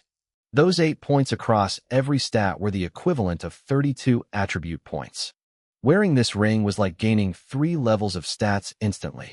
In this game, there were no critical hits, only weak point attacks. This ring bumped my multiplier from 1.5 to 1.6. It was a massive power spike. Next, I found a skill book. I loved skills even more than gear because I could evolve them. This one was a silver-grade assassin skill called Flash Strike. It allowed me to blink up to 15 meters, entering stealth for 5 seconds, while dealing 3 rapid slashes to every enemy in my path. It was a perfect area of effect tool. I learned it immediately. If I'd had this during the boss fight, the cursed one would have died twice as fast. My cooldown reduction brought the timer down to about 10 seconds. Since the stealth lasted 5 seconds and my shadow sneak lasted another 5, I could now remain permanently invisible. It was time to use my evolution points. I noticed a pattern. Each evolution cost the sum of the previous 2. My Hand of Greed had been evolved 4 times already. The 5th evolution cost 8 points. I spent them without hesitation, upgrading it to Diamond Grade.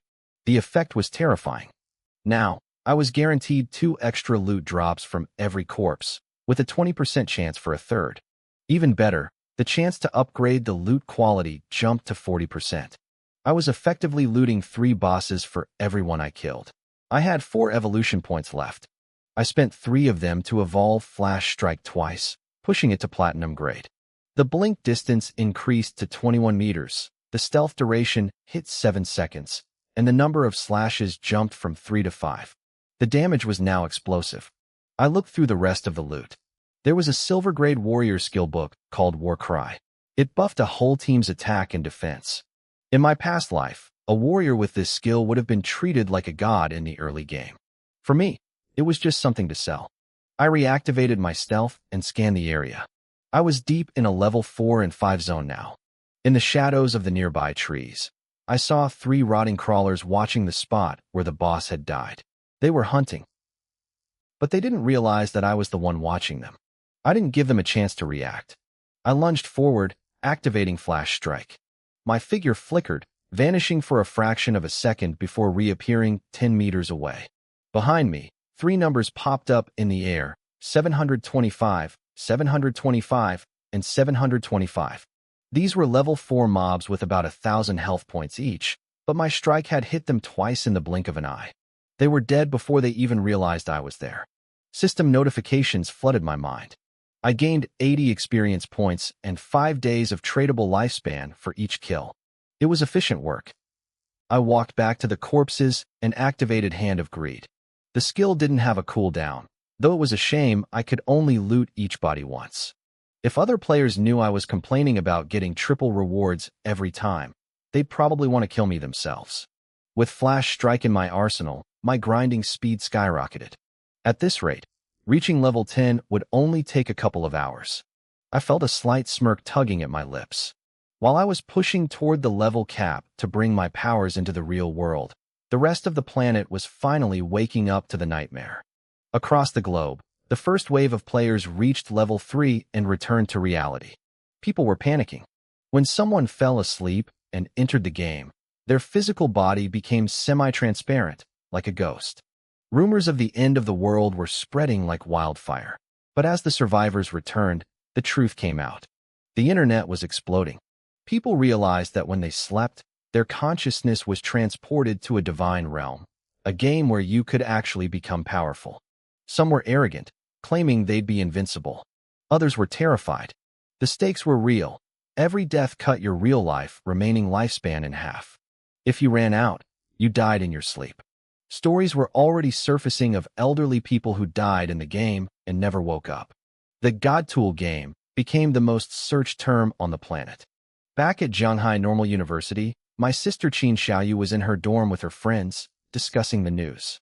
Her roommate, Chu Yen, was packing her things. She wanted to go home and protect her parents, fearing they wouldn't survive the game's learning curve. The other girls were more hesitant, arguing that they needed to focus on their own survival first before they could help anyone else. Qin Xiaoyu wasn't really listening. She kept checking her phone, waiting for a message from me. She expected an apology. She was getting more annoyed by the second because I hadn't reached out. In her mind, she was the victim. She didn't think skipping her exams for a pop star's concert was a mistake. To her, a concert was a once-in-a-lifetime chance to be near her idol, Song Fei. Exams could be retaken, a moment with her big brother, Song Fei, couldn't. She spent her time daydreaming about that singer, wondering when he would enter the game and how strong he would be. It was pathetic. In my past life, I would have rushed to her school, begged for her forgiveness, and protected her. This time, she could do whatever she wanted. I wasn't coming. While she waited for an apology that would never arrive, Chu Yen let out a shout of excitement. A boy from their class named Zhang Wei had hit level 3 and posted about it in their group chat. To a group of newbies, a level 3 player was a god. Qin Xiaoyu immediately messaged him, asking for advice. Zhang Wei, feeling like a hero, started bragging. He told her that once someone in a town reached level 5, the teleportation arrays would activate, and he could come find her.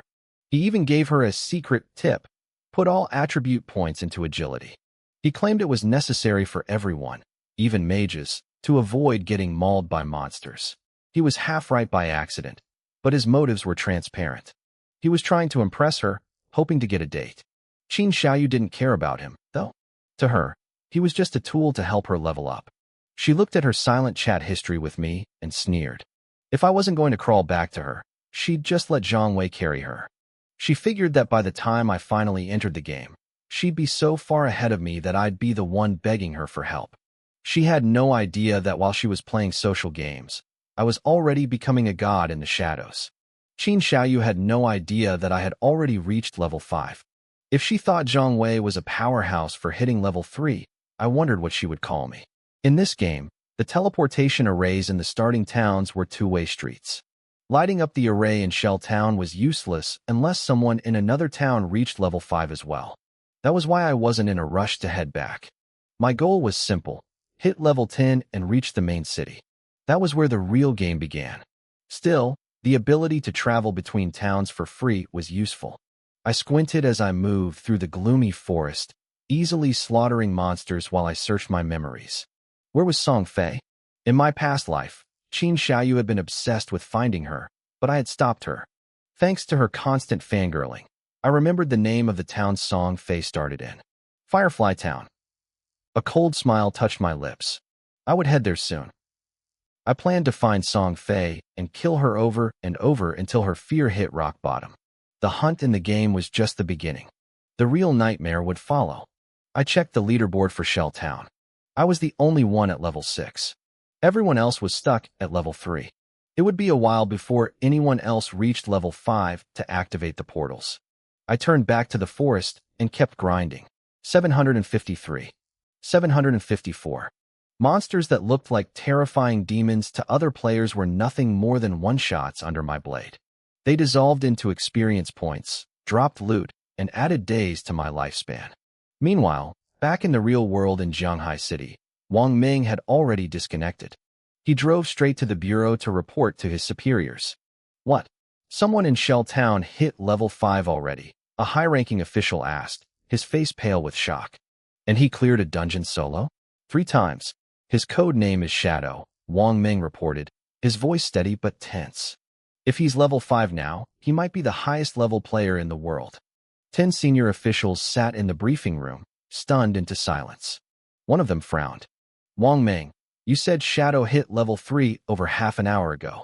Why hasn't he returned to reality? Doesn't he have family to check on? Wang Ming shook his head. I don't know. Maybe he doesn't have anyone. A young female officer named Enyu, dressed in a sharp uniform, tilted her head. Could this shadow be a regressor? You know, like in the novels. The lone wolf who rises to the top instantly. Everyone turned to stare at her. Her long, slender legs shifted uncomfortably under their gaze. Her face flushed red. What? Did I say something wrong? A department head sighed. And you, stop reading so many web novels. This is a serious meeting. She stuck her tongue out and went quiet. The officials went back to discussing me. Based on Wang Ming's report, they decided I wasn't a bad person. I was eccentric, sure, but I had saved them. They decided they needed to recruit me, or at least stay on my good side. They assigned Wang Ming and Enyu to find me in the game, learn my temperament, and figure out my real-world identity. The stakes were higher than they realized. The government had already confirmed that the lifespan data was real. Older players who died repeatedly in the game were dropping dead in reality. If your remaining life hit 0, you were gone. Every nation was scrambling to maintain order while trying to master this supernatural world. But they only knew half of it. They knew the game affected life and death, but they didn't know about level 10. Once a player hit level 10, they could spend tradable lifespan to bring their levels, attributes, equipment, and skills into the real world.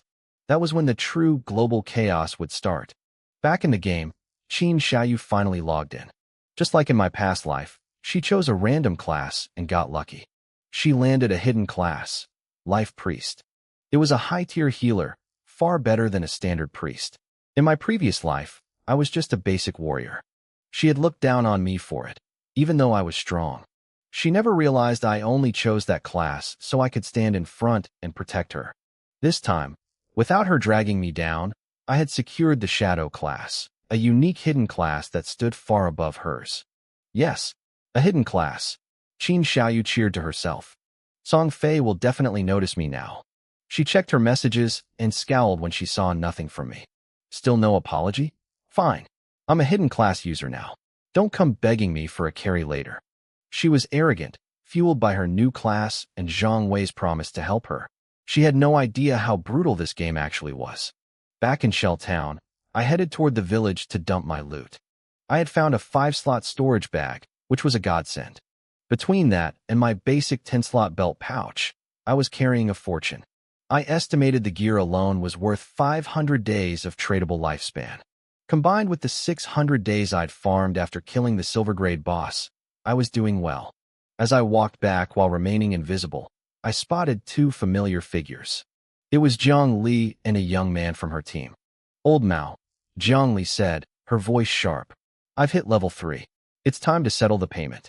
Don't worry, Miss Jiang, the man replied. Our company isn't short on cash. We'll log out now, and I'll give you my number. Oh, and one more thing. Are you willing to sell the tradable lifespan you've collected? I'll pay 10,000 for every single day of lifespan, Old Mao said, his voice dripping with greed. Are you selling or not? Jiang Li didn't hesitate. Deal. The young man, Mao Lijun, was just a regular archer. He had dumped all his initial points into agility, which made his early leveling smooth. Now that he had reached level 3, he was ready to cash out.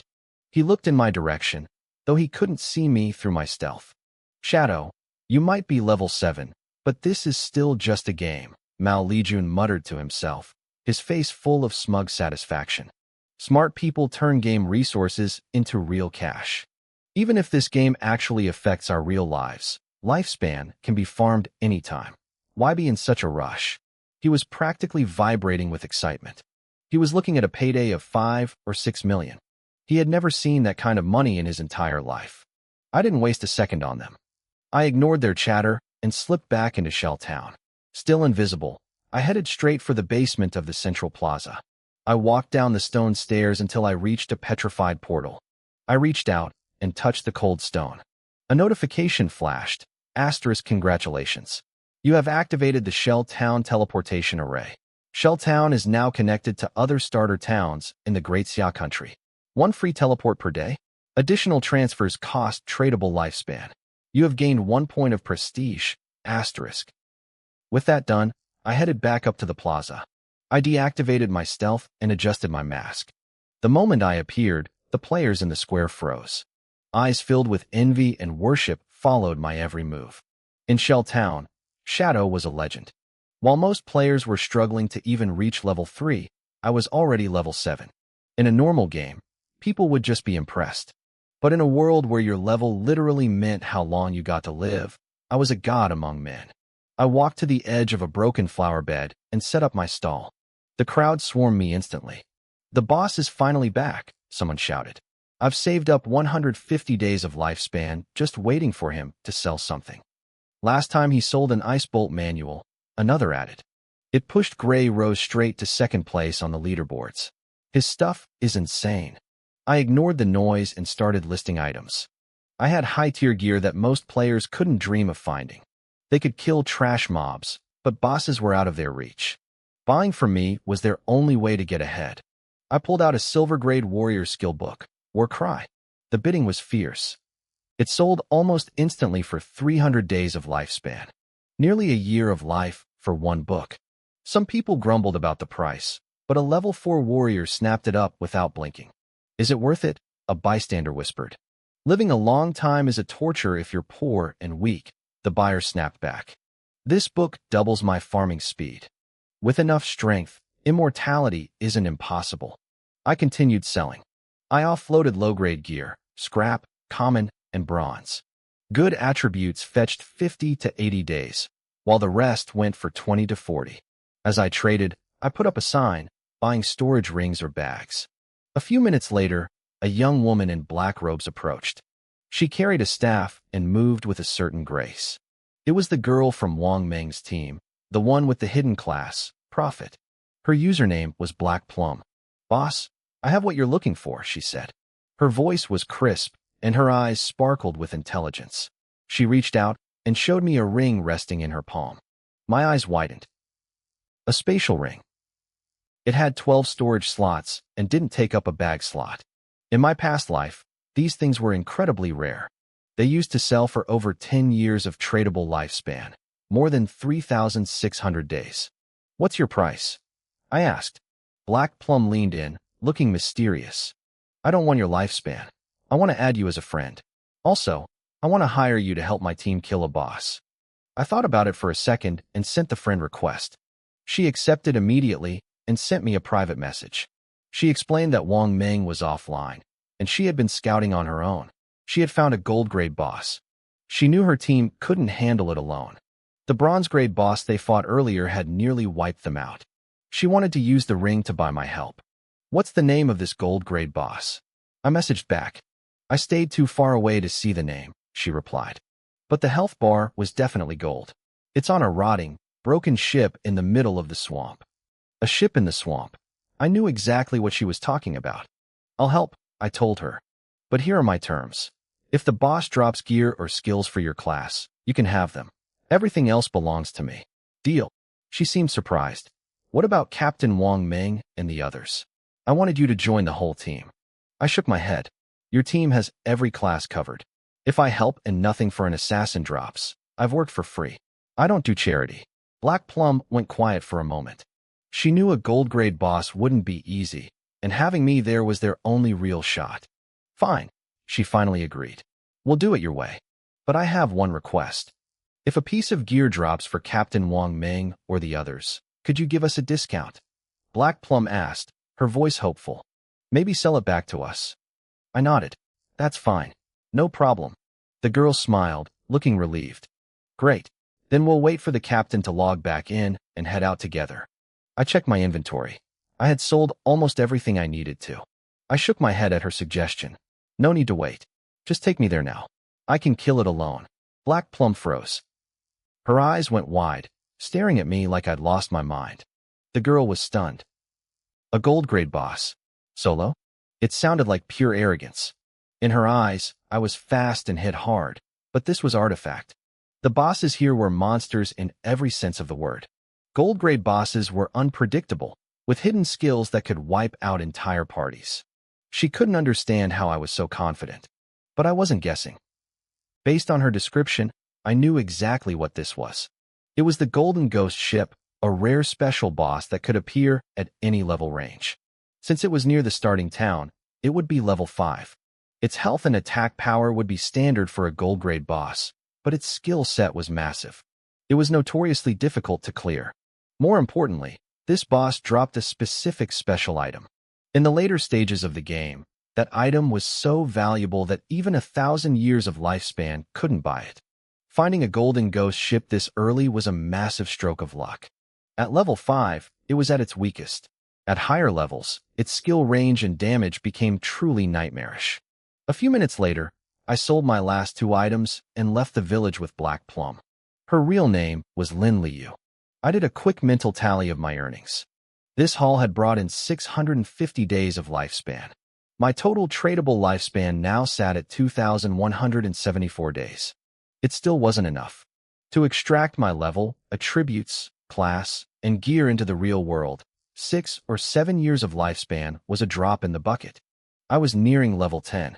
I needed to hoard every second I could get before then. The Golden Ghost ship wasn't just a boss, it was a turning point. If I got that item, my growth would skyrocket. As we walked, I noticed Lin Liu stealing glances at me. She was clearly still reeling from my claim. She was probably wondering how an assassin, a glass cannon class, could survive the massive area of effect attacks a gold boss would definitely have. One mistake, and I'd be dead. Suddenly, I stopped and moved back toward her. "You're too slow," I said coldly. "And we're being followed." Her eyes went wide. What? What do we do?" Being followed was never good news. If they ambushed us during the boss fight, things would get messy. "Just keep walking," I told her. "I'll be right back." Lin Liu didn't look back. She kept moving across the scorched earth in her black mage robes. I slipped into the shadows. A few seconds later, I was in the woods 30 meters behind her. I spotted them immediately. 5 players, creeping through the trees. I moved like a blur. Flash strike. I flickered through the dark woods, my blade singing. Numbers erupted in the air. 817, 821, 798. 4 of them dropped instantly, their bodies hitting the dirt before they even realized I was there.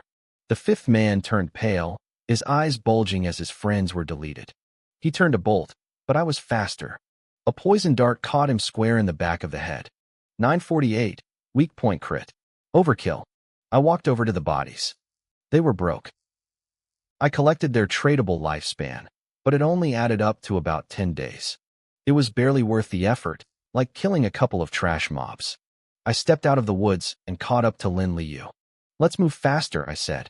I grabbed her hand and started to run. Wait, she didn't have time to finish. She was practically flying behind me. With 72 points in agility, my base speed was 8.5 meters per second. At a full sprint, I hit 25 meters per second. I could clear 100 meters in 4 seconds flat. I was moving well beyond the limits of a normal human. Once I hit level 10 and extracted these stats, I would be this fast in the real world too. Lin Liu felt like a ribbon fluttering in the wind. The trees blurred into a dark smear on either side of us. Even though this was a game, the physics felt terrifyingly real. The way the wind whipped and the ground rushed by was indistinguishable from reality. It was another reason why people were starting to realize Artifact wasn't just a game. It was something else entirely. No technology on Earth could simulate this perfectly. I couldn't stealth while carrying her, but it didn't matter. At this speed, nobody could catch us. I still lacked defensive reactions for invisible enemies, so my only option was to outrun the possibility of a tail. We tore through the dark forest. Any mob that got in our way was silenced by a single poison dart. Lin Liu watched in stunned silence. She had never seen power like this. 10 minutes later, we reached the edge of a cliff. Below us, about 10 meters down, lay a swamp choked with gray mist. In the center of the muck sat a ship. It was a rotting wreck, but it shimmered with a faint, golden light. Even from 100 meters away, I could see the massive health bar hovering over it, framed in ornate gold. The Golden Ghost ship. My heart hammered against my ribs. I set Lin Liu down on the cliffside. "Wait here. Watch your back for ambushes. I'm going to handle the boss." I didn't wait for her to respond. I found a narrow path and headed down into the swamp. As soon as my boots hit the muck, a system notification flashed in my mind. Due to the influence of the Golden Ghost ship, this area has become a berserk zone. Lifespan drain rate, 100x. In this swamp, 15 minutes of real time would cost me an entire day of life. For now, it was a minor tax. But I knew what was coming. A month after Artifact launched, the first Great Wither would occur. When that happened, the entire real world would become a berserk zone just like this one. There were areas even worse than this, nightmare zones. When those arrived, the true apocalypse for humanity would begin. For now, I barely glanced at the system notification. I slipped into stealth and moved across the swamp. Even on this soft, treacherous ground, my shadow class ensured I left no footprints. I pushed toward the center of the bog. Soon, the gray mist parted like clouds, revealing a tattered ghost ship nearly 5 meters long. A skeleton sat on the deck, its bones rattling as it gripped an oar. At the bow hung a bell flickering with golden ghost fire. It was the Golden Ghost ship, level 5. The grade was gold. A timer floated above it, 45 minutes and 25 seconds remaining. I let out a breath of relief. Special bosses like this had strict time limits. They appeared for a short window and then vanished into thin air. 45 minutes was plenty of time for me to kill it. It was time to start the hunt. I checked my Shadow Strike cooldown. It was ready. I lunged at the ship and unleashed my fury. A string of damage numbers popped up instantly. 549, 549, 549. I struck 5 times in a blur of motion. I vanished and reappeared, throwing a poison dart directly at the golden bell on the bow. A weakness attack hit for 621, followed by poison ticks of 207.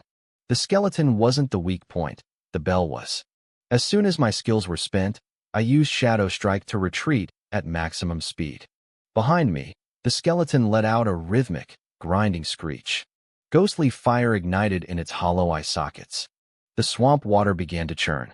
Suddenly, dozens of high-pressure water jets erupted from the muck surrounding the ship. With my fragile health bar, a single hit from those jets meant instant death. I had anticipated the reaction and pulled back just in time, but the geysers were so dense I nearly got caught. Unless a player was a warrior decked out in full silver-grade gear, they couldn't hope to tank even one blast. I stayed calm, using my movement to weave through the eruptions. As the water settled, 12 rotting water ghosts crawled out of the mud. Each one had the combat power of a silver-grade boss. The worst part? Killing them gave 0 rewards. That was the Golden Ghost ship's most disgusting mechanic. If you didn't kill the ghosts, a dozen silver tier mobs would wipe your party. If you did kill them, you wasted time for nothing. Even worse, the ship summoned 12 more every 3 minutes. If a team's damage output was too low, they would eventually be swamped and slaughtered. I looked at the ship's health. Even with my massive damage, my full rotation had only taken off 1/10 of its life. It had at least 40 or 50,000 HP. For average players who dealt maybe 30 damage per skill, trying to kill this thing was a pipe dream. Blackie, I'm going to die once in a bit. I typed into a private message to Lin Liu while dodging skills. Don't worry about the boss. Just wait for me to run back. Lin Liu was stunned. Who is Blackie? Aren't you Blackie? I replied.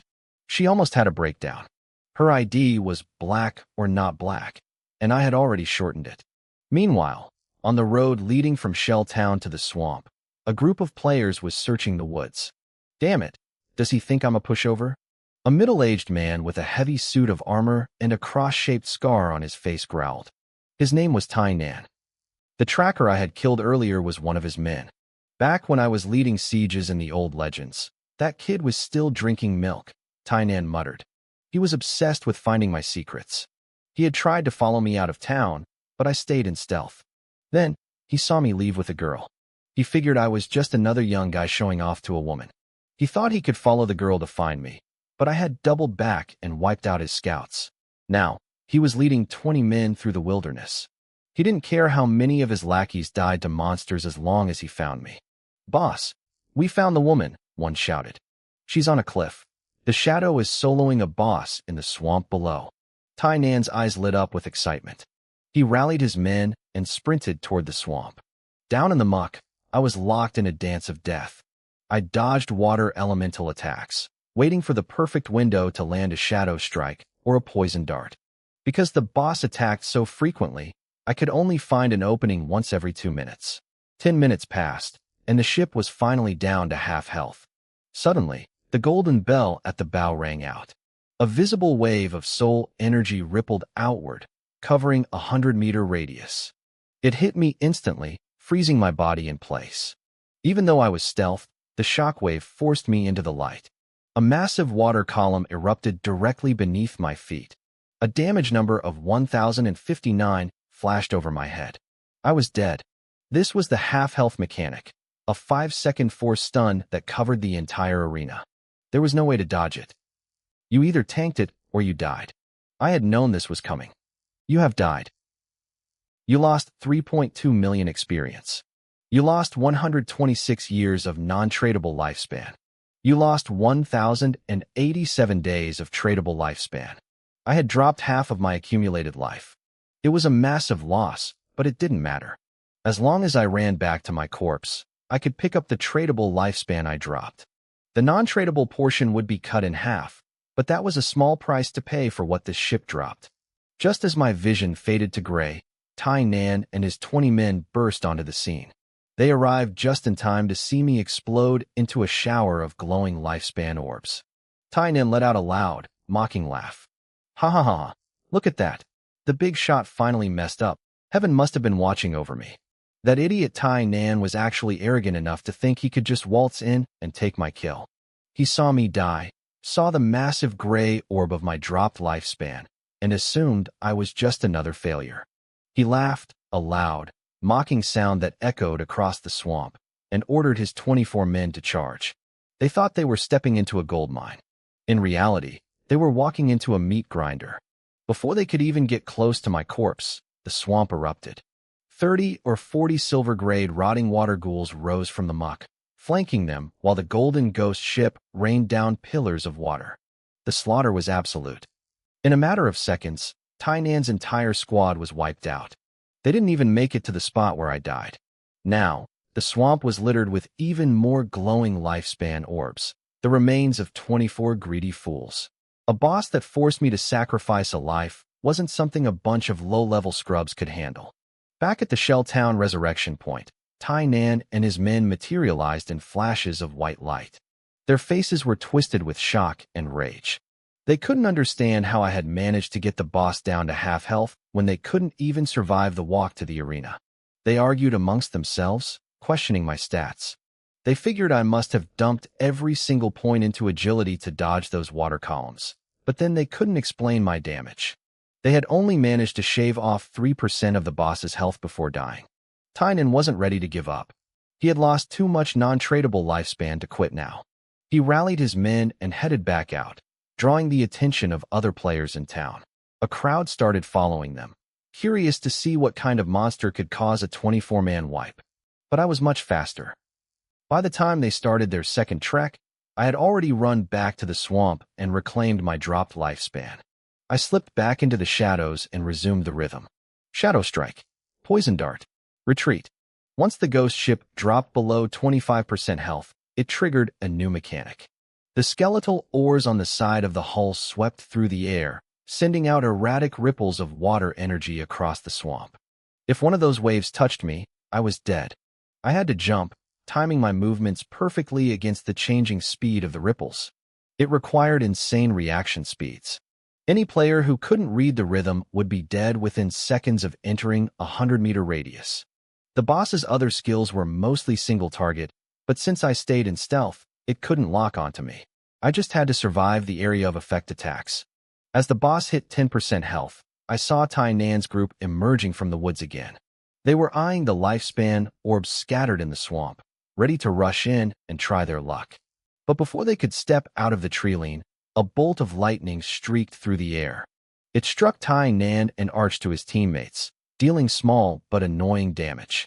It was Li Liu. She was hiding in the trees, using her hidden class skills to harass them. She knew speed was the meta, and she was fast enough to hit and run before they could catch her. I saw it all from the corner of my eye, but I didn't let it distract me. They wouldn't survive the swamp anyway. I waited for my window. The ghost ship had 5,000 health left. I lunged. My dagger flashed 5 times in a blur of steel as I triggered a full combo, slicing through the spectral hull. The numbers 549 popped up repeatedly in the air. With one final strike, the massive ship groaned and collapsed into the dark water. A flood of notifications filled my vision. I gained nearly 5,000 experience points, instantly hitting level 8. I earned 7 evolution points and picked up 216 days of tradable lifespan. Then, a booming voice echoed in the mind of every single player across the globe. Player Shadow has achieved the world-first kill of the Golden Ghost ship in Shell Town. Player Shadow has achieved the world-first kill of the Golden Ghost ship in Shell Town. Player Shadow has achieved the world-first kill of the Golden Ghost ship in Shell Town. Reward: 3 prestige points. The world went silent for a heartbeat before exploding into chaos. From Korea to Japan to the West, players were staring at their screens in disbelief. People who were struggling to kill level 1 slimes couldn't fathom someone soloing a golden grade boss. Even Wang Meng, who was halfway back to his base to report my earlier progress, froze in his tracks. He had just finished telling his superiors that I was strong enough to solo bronze bosses. Now, I had skipped right past silver and taken down a gold. The gap between us was no longer a crack, it was a canyon. I didn't share their excitement. I had done this before in my past life, though back then, it took an entire elite team to bring down a beast like this. This time, I was just getting started.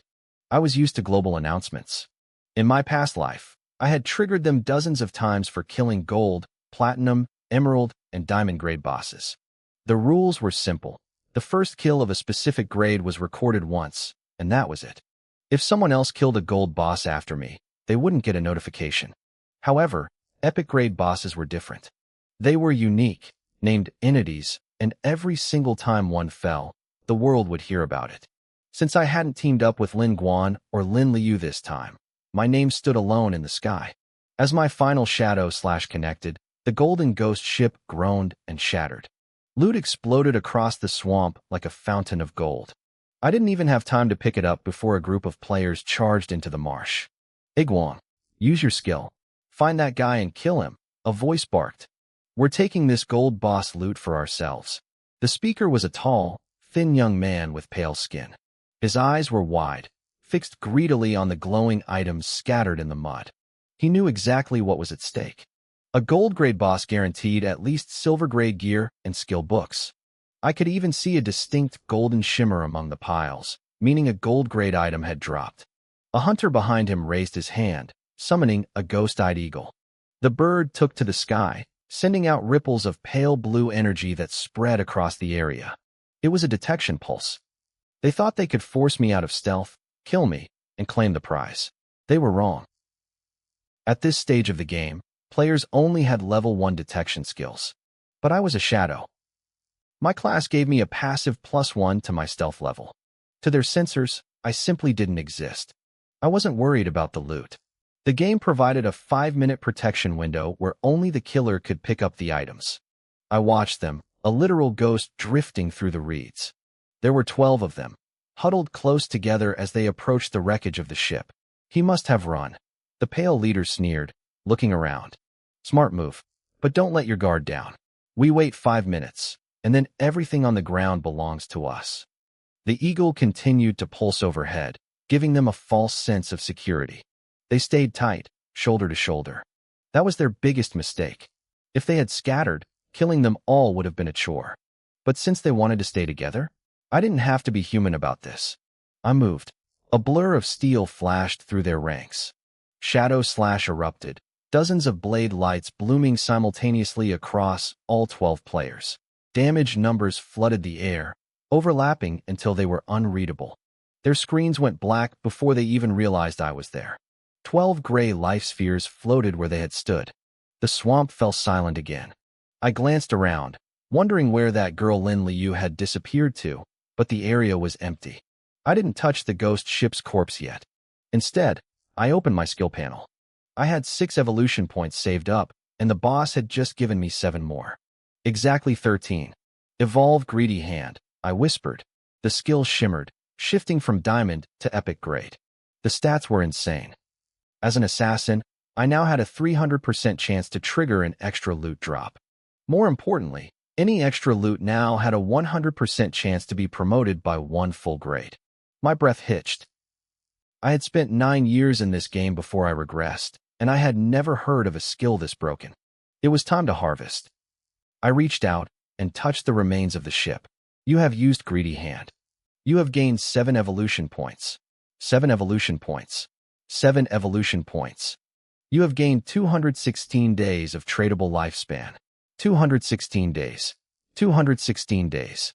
The notifications stacked up so fast my heart hammered against my ribs. In one go, I had pulled 21 evolution points and 648 days of life. I swept through the swamp, picking up the life spheres dropped by the players I just killed, adding another 1,000 days to my pile. My total tradable lifespan sat at 3,115 days. I tried to push Greedy Hand even further, but a prompt stopped me. To move an epic skill to legendary grade, I needed 10 times the points. 210. I sighed and closed the menu. It was a steep price, but with an epic grade looting skill, I'd be swimming in points soon enough. Finally, I looked at the actual items. Among the pile was the one thing I truly wanted, the Ghost Fire Bell. It was a special tool, not a piece of equipment, meaning it didn't take up an armor slot. Its primary function was a lifesaver. If I died while carrying it, I wouldn't lose any lifespan. But the passive effect was the real prize. Soul Siphon increased all lifespan dropped by monsters by 20%. In this world, tradable lifespan was everything. You needed it to bring your powers into the real world, and you needed it for almost every high-level upgrade. The more life you had, the stronger you became. I gripped the cold metal of the bell. The hunt was officially over, and I had come out as the ultimate predator. The Ghost Fire Bell only took up a single slot in my backpack, making it incredibly convenient to carry. With this bell in my possession, I gained a safety net every 30 minutes. If I died, I wouldn't lose a single day of my lifespan. Even though I could stay invisible indefinitely, my body was still fragile. One mistake could be fatal, and this item gave me the room for error I desperately needed. But there was a bigger surprise waiting for me. Even after killing a boss like the Golden Ghost ship, the drop rate for a Ghost Fire Bell was only about 30%. Most players in my past life never even saw one. Yet, thanks to the base drop and the 3 extra rolls from my epic grade Greedy Hand, I was now holding 2 of them. In my previous life, no one had ever possessed 2 Ghost Fire Bells at once. I wasn't sure if the effects would stack, so I pulled up my detailed attribute menu. I scrolled down to the Kill Life Gain Increase entry and froze. It read, 40%. I couldn't believe my eyes. It actually worked. The Soul Siphon effect stacked, meaning every monster I killed from now on would grant me 40% more tradable lifespan. However, the game's mechanics were still strict. The passive death protection and the active startle effect shared a global cooldown. If I died once, both bells would go on cooldown together. I had played this game for 9 years. I knew the rules. But even without double death protection, the stacked lifespan bonus was game-breaking. My growth speed, which was already miles ahead of everyone else, was about to skyrocket. I turned my attention to the rest of the loot. Greedy Hand had turned the Golden Ghost ship into a treasure trove, showering me with over 10 items. There were 11 gold-grade pieces of equipment and skill books, along with 2 platinum-grade items and 1 platinum skill book. Normally, an early-game boss like this would drop mostly silver gear with a tiny chance for gold. But my epic-grade skill forcibly upgraded the quality of every drop by 1 tier. Among the pile, I found 3 items perfect for an assassin like me. The first was a pair of platinum-grade weapons, the Ghost Ship Twin Blades. They gave me 136 attack power, 22 agility, and a 24% boost to attack speed. They also provided 17 points of armor penetration. The unique effect allowed every basic attack to hit twice. While I relied mostly on skills for damage, the raw stats were incredible. The extra agility and attack speed would make my skill animations faster and more fluid. The armor penetration was the real prize, though. I remembered how little damage I did to the Golden Ghost ship earlier because of its high defense. With these blades, that wouldn't happen again. I equipped them immediately. Next was the Ghost Fire Leather Armor, a gold-grade piece. It offered 25 physical defense, 50 fire resistance, and 14 damage block. It also boosted my health by 419 points. Since I had dumped every single point into agility, My health was a measly 350. This one piece of armor more than doubled my survivability. With the damage block stat, most current players wouldn't even be able to break through my defense. Finally, I picked up a gold-grade skill book, Ghostly Blur. It was a passive skill that granted a 15% dodge rate, and any successful dodge would negate all damage. My eyes lit up. This was the survival skill I needed. Dodge-based builds weren't popular in the past because it was hard to get the percentage high enough to be reliable, but I was different. I could evolve my skills. If I could push this to 80% or higher, I would be untouchable. I checked my evolution points. I had 21 left. I had to decide whether to boost my survival or my lethality. I chose violence. The faster I could kill bosses, the faster I would get better gear. I ignored Ghostly Blur for a moment and focused on my main damage skill, Instant Shadow Strike. I spent 3 points, then another 5. I had 13 points left. Instant Shadow Strike evolved through Platinum and Emerald all the way to Diamond Grade. The dash distance increased to 27 meters, the stealth duration jumped to 9 seconds, and it now dealt 7 rapid slashes to every enemy in its path. The cooldown dropped to just over 10 seconds, and the width of the strike grew to 4.1 meters. Each slash now added 300 attack power. This evolution more than doubled my damage. Even without the bonus from breaking stealth, a single use of this skill would deal 3,000 damage. If I landed a backstab from the shadows, the total damage would climb to 6 or 7,000. With 13 points remaining, I turned to my basic passive, Backstab Enhancement. I spent 2, then 3, then 5 points, leaving me with 3. I pushed it from common all the way to gold grade. Now, any attack I landed from behind dealt 30% more damage. It was a simple, flat increase that would make every single one of my strikes devastating. After sorting through my new power, I felt like a different person. If I fought that golden ghost ship again, I could finish it in under 5 minutes without breaking a sweat. With my new agility, I could probably even dodge its full-screen ultimate attack. I looked at what was left in my bag. I still had a platinum-grade archer item and a platinum priest skill book. These were too valuable to sell right now. It wasn't that I was afraid of people finding out about my looting skill. Once you're strong enough, you don't have to hide.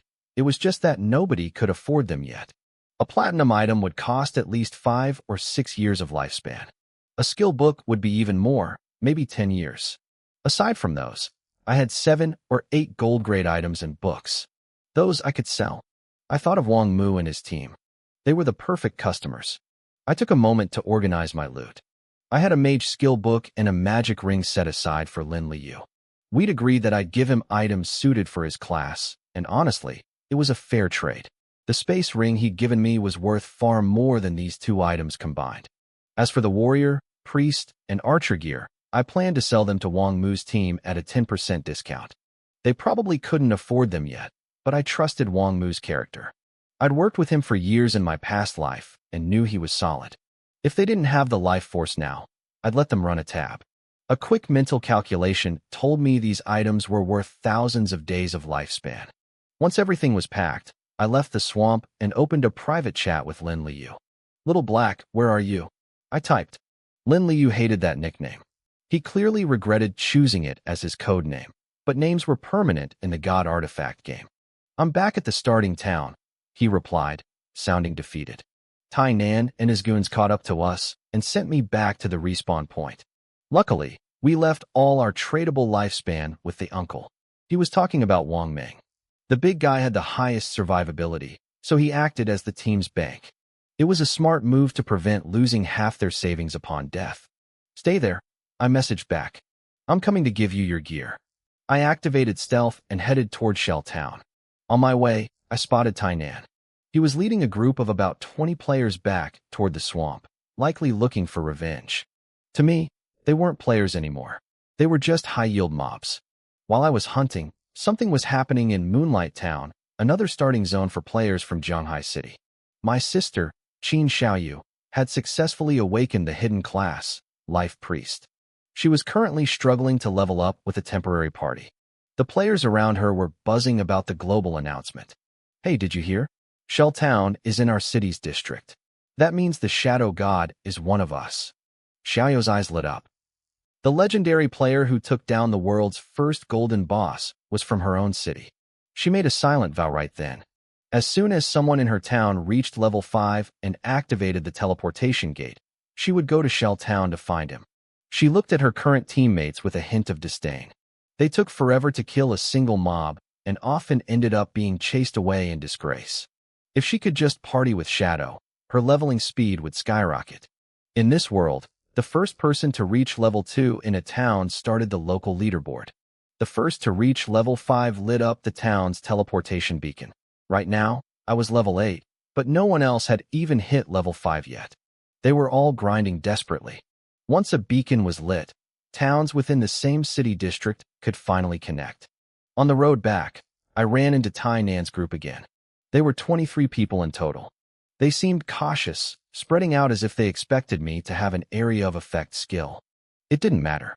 With my platinum-grade Ghost Shadow Twin Blades, even my basic attacks could two-shot most players. I found the perfect angle and triggered Shadow Dash. Numbers popped up instantly. 1225, 1219, 1231. I turned into a streak of black lightning, tearing through their ranks. In a single dash, 10 people dropped dead. I didn't even bother going back into stealth.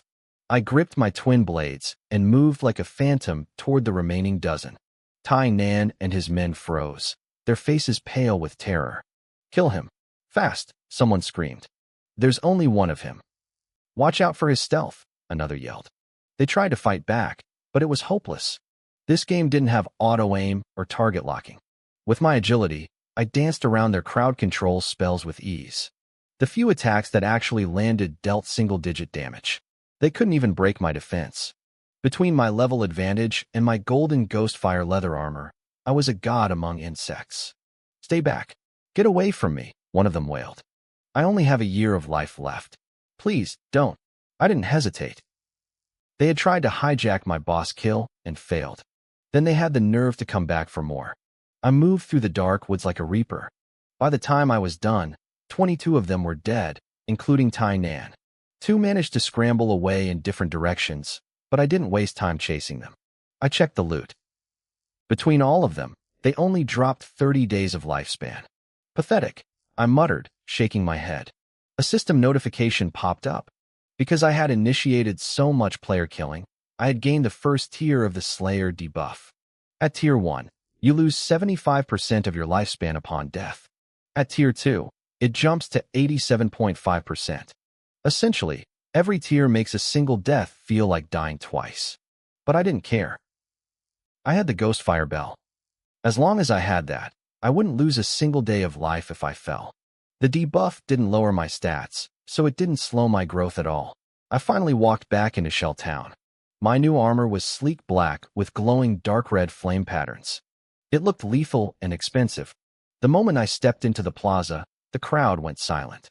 "It's Shadow," someone whispered. "Look at that armor. It's incredible. Is that the gold grade drop?" "He really soloed a golden boss," another said, his voice dripping with envy. "Please," a skeptic scoffed nearby. "He probably just found a bug to exploit. There's no way he's that strong." I ignored them and kept walking. Let them talk. I had work to do. If you're so smart, why don't you try to find a bug yourself? I thought as I walked past the whispering crowd.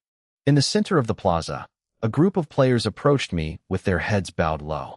The leader was a tall, pale young man. I recognized him immediately. He was the one who had led the party trying to steal my boss loot earlier, only for me to wipe them out in seconds. "Brother Shadow, I am truly sorry for earlier," he said, his voice dripping with forced humility. He stepped forward, holding out a weathered manual. "This is an assassin skill book we just pooled our lifespan to buy. Please, take it. Let's just call things even, okay?" I raised an eyebrow. I hadn't expected them to tuck their tails so quickly. I checked the item, Gouge. It was a standard assassin skill that added 20 points of attack and, more importantly, a 2-second stun. The cooldown was 22 seconds. It was a solid control skill. Free stuff was free stuff. I took the book without a word. "Fine," I said. I learned the skill instantly and waved them off like they were flies. I didn't have time for their games. I had a meeting with Liu. I didn't see the look in the young man's eyes as I walked away. His name was Dongfang Xian, a notorious rich kid from Jianghai City. Beneath his polite mask, he was seething. He wasn't planning on fighting me in the game again. He was thinking about the real world. He figured I was just some lucky commoner. Once the teleportation arrays between towns opened, he planned to send a professional honey trap to find out who I was. He wanted to lock me up in reality and turn me into his personal lifespan farming slave. I found Liu standing near the edge of the plaza. She was wearing her black mage robes, her bright eyes darting around nervously until she spotted me. "Here," I said, tossing 2 items toward her. She fumbled to catch them. One was a gold-grade fire skill book with a massive 150-point area of effect attack. The other was a gold-grade necklace that granted 15 spirit and 3 points of mana regeneration per second. Liu froze. Her jaw actually dropped. Before this, her mana regeneration was only 2 points per second.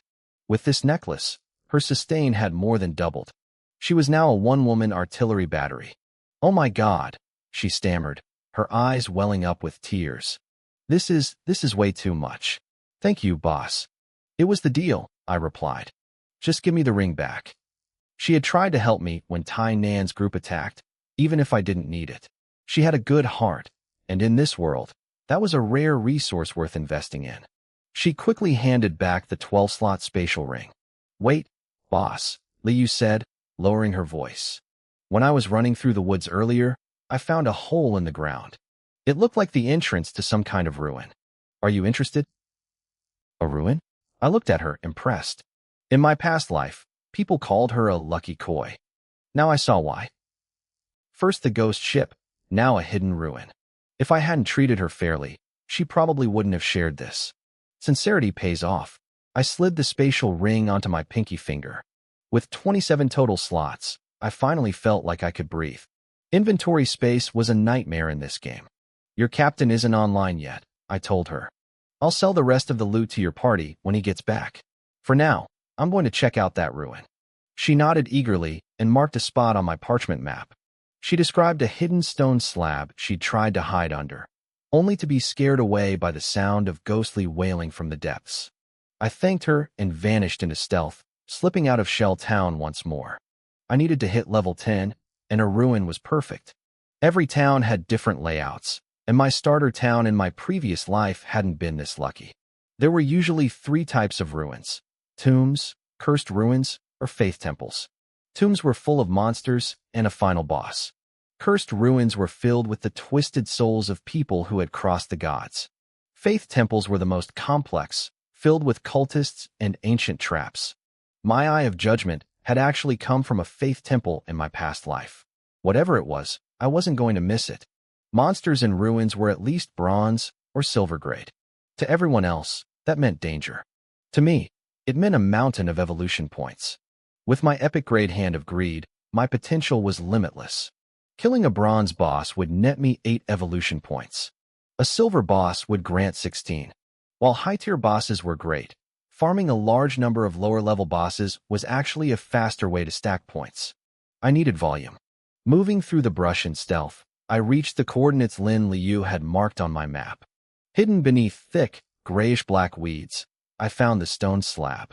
I heaved it aside, revealing a dark stone staircase leading deep underground. As soon as the seal was broken, a chorus of ghostly wails drifted up from the depths. It was a mournful, chilling sound. I didn't hesitate. I stepped into the darkness and pulled the slab back over the entrance, sealing myself in. Total darkness swallowed me for a second before a faint, flickering amber light from torches further down the hall illuminated the stone walls. As I moved closer to the light, my heart skipped a beat. The murals carved into these walls were hauntingly familiar. They were identical to the faith temples I had seen in my past life. Specifically, this looked like a temple dedicated to the Valley God of Judgment. I touched the area near my eye. My eye of judgment held the very authority of this deity. Finding this specific temple here felt like more than just luck. It felt like destiny. I took a deep breath, checked my stealth, and began descending deeper into the silence. While I was plunging into the ruins, the rest of the world was in a frenzy. Players in every starter town were grinding like mad. They couldn't match my speed, but since they were lower level, they needed less experience to level up. Soon, The first wave of players hit level 5. Reaching level 5 unlocked the town's teleportation array. Every player got one free teleport a day. Because the global announcement for the first gold boss kill had happened in Shell Town, players from other regions began flooding in. They all wanted to find Shadow. Back in town, the crowds were getting thick. Wang Ming logged back in and stared at the sea of people in shock. In this world, you had to hit level 3 before you could even log out for the first time. To get back in, you just had to close your eyes for 10 seconds and accept the prompt to return to the godforsaken land. Wang Ming had been ranked in the top 10 of Shelltown earlier. Now, he had dropped to the 20s. He was falling behind. He quickly messaged his teammates, Black Plum and Big Lee, but 2 of his members were still offline. One was their middle-aged priestess. They needed a healer, and they needed one now. When the group gathered, Wang Ming froze. He stared at Lin Liyu's chest. Hanging there was a necklace radiating a faint, golden glow. "Is that?" Wang Ming stammered. Lin Liyu grinned and told them the whole story about her encounter with me. "Shadow might have gear or skills for your classes, too," she added. "I'll reach out to him later and see if he'll give us a discount." Wang Ming didn't know whether to laugh or cry. Silver gear is one thing, but if it's gold grade, we probably can't afford it. The team's sharpshooter looked on with pure envy. "Man, you actually got him on your friends list? Keep at it, Liu. If you can get close to a legend like that, we'll all be living the high life." Lin Liu rolled her eyes. "Look at you, just dreaming of riding someone's coattails. Why don't you focus on your own leveling?" They joked around, but the bond was real. Wang Ming had even checked their backgrounds in the real world to make sure they were reliable. They were a solid core. "We need a priest," Wang Ming said, getting serious. "My colleague from the next town over is coming once he hits level 5, but for now, we're short. Our old priestess, Sister Wang, left to find her son in another town. They weren't like me.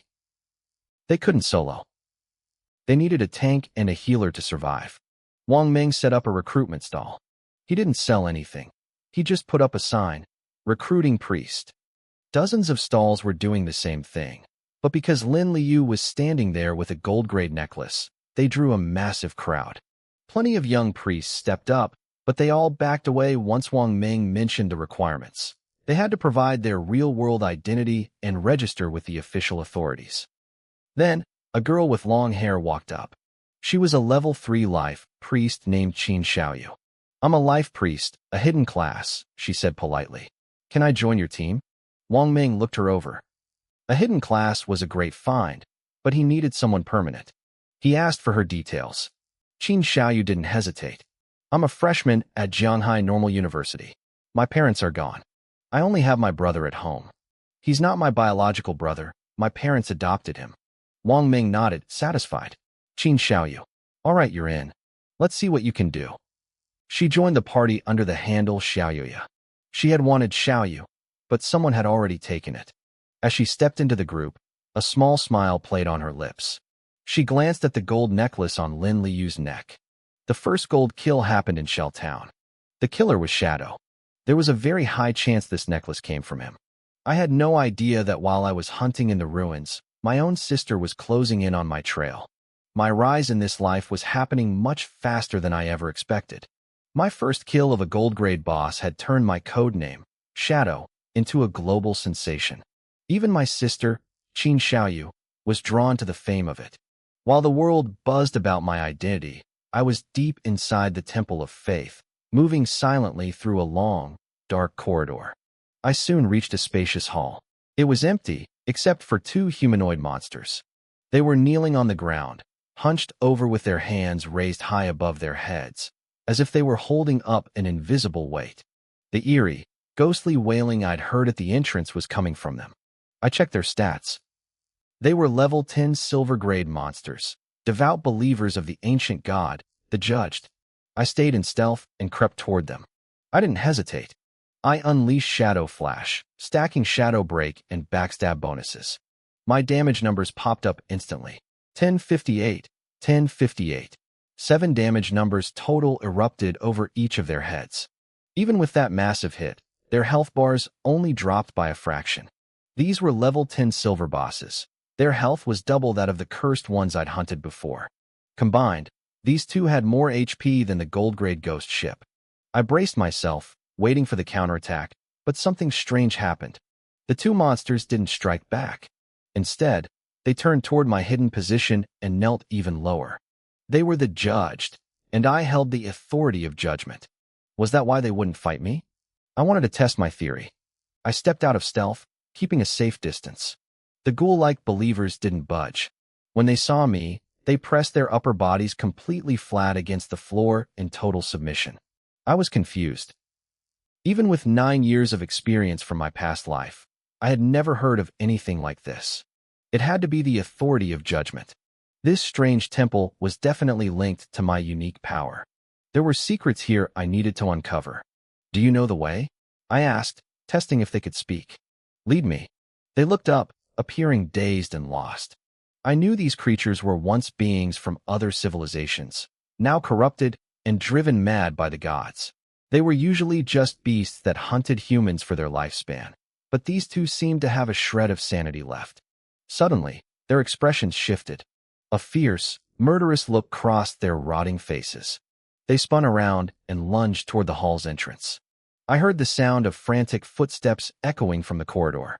Other players had arrived. The two believers conjured balls of sickly green fire in their hands and hurled them into the darkness of the tunnel. Holy crap! 2 silver bosses, someone screamed. We can't handle this. Run. Get out of here. Green flames lit up the passage. I slipped back into stealth and moved to the entrance to watch. The entire corridor was a sea of fire. 6 players were trapped, unable to escape the inferno.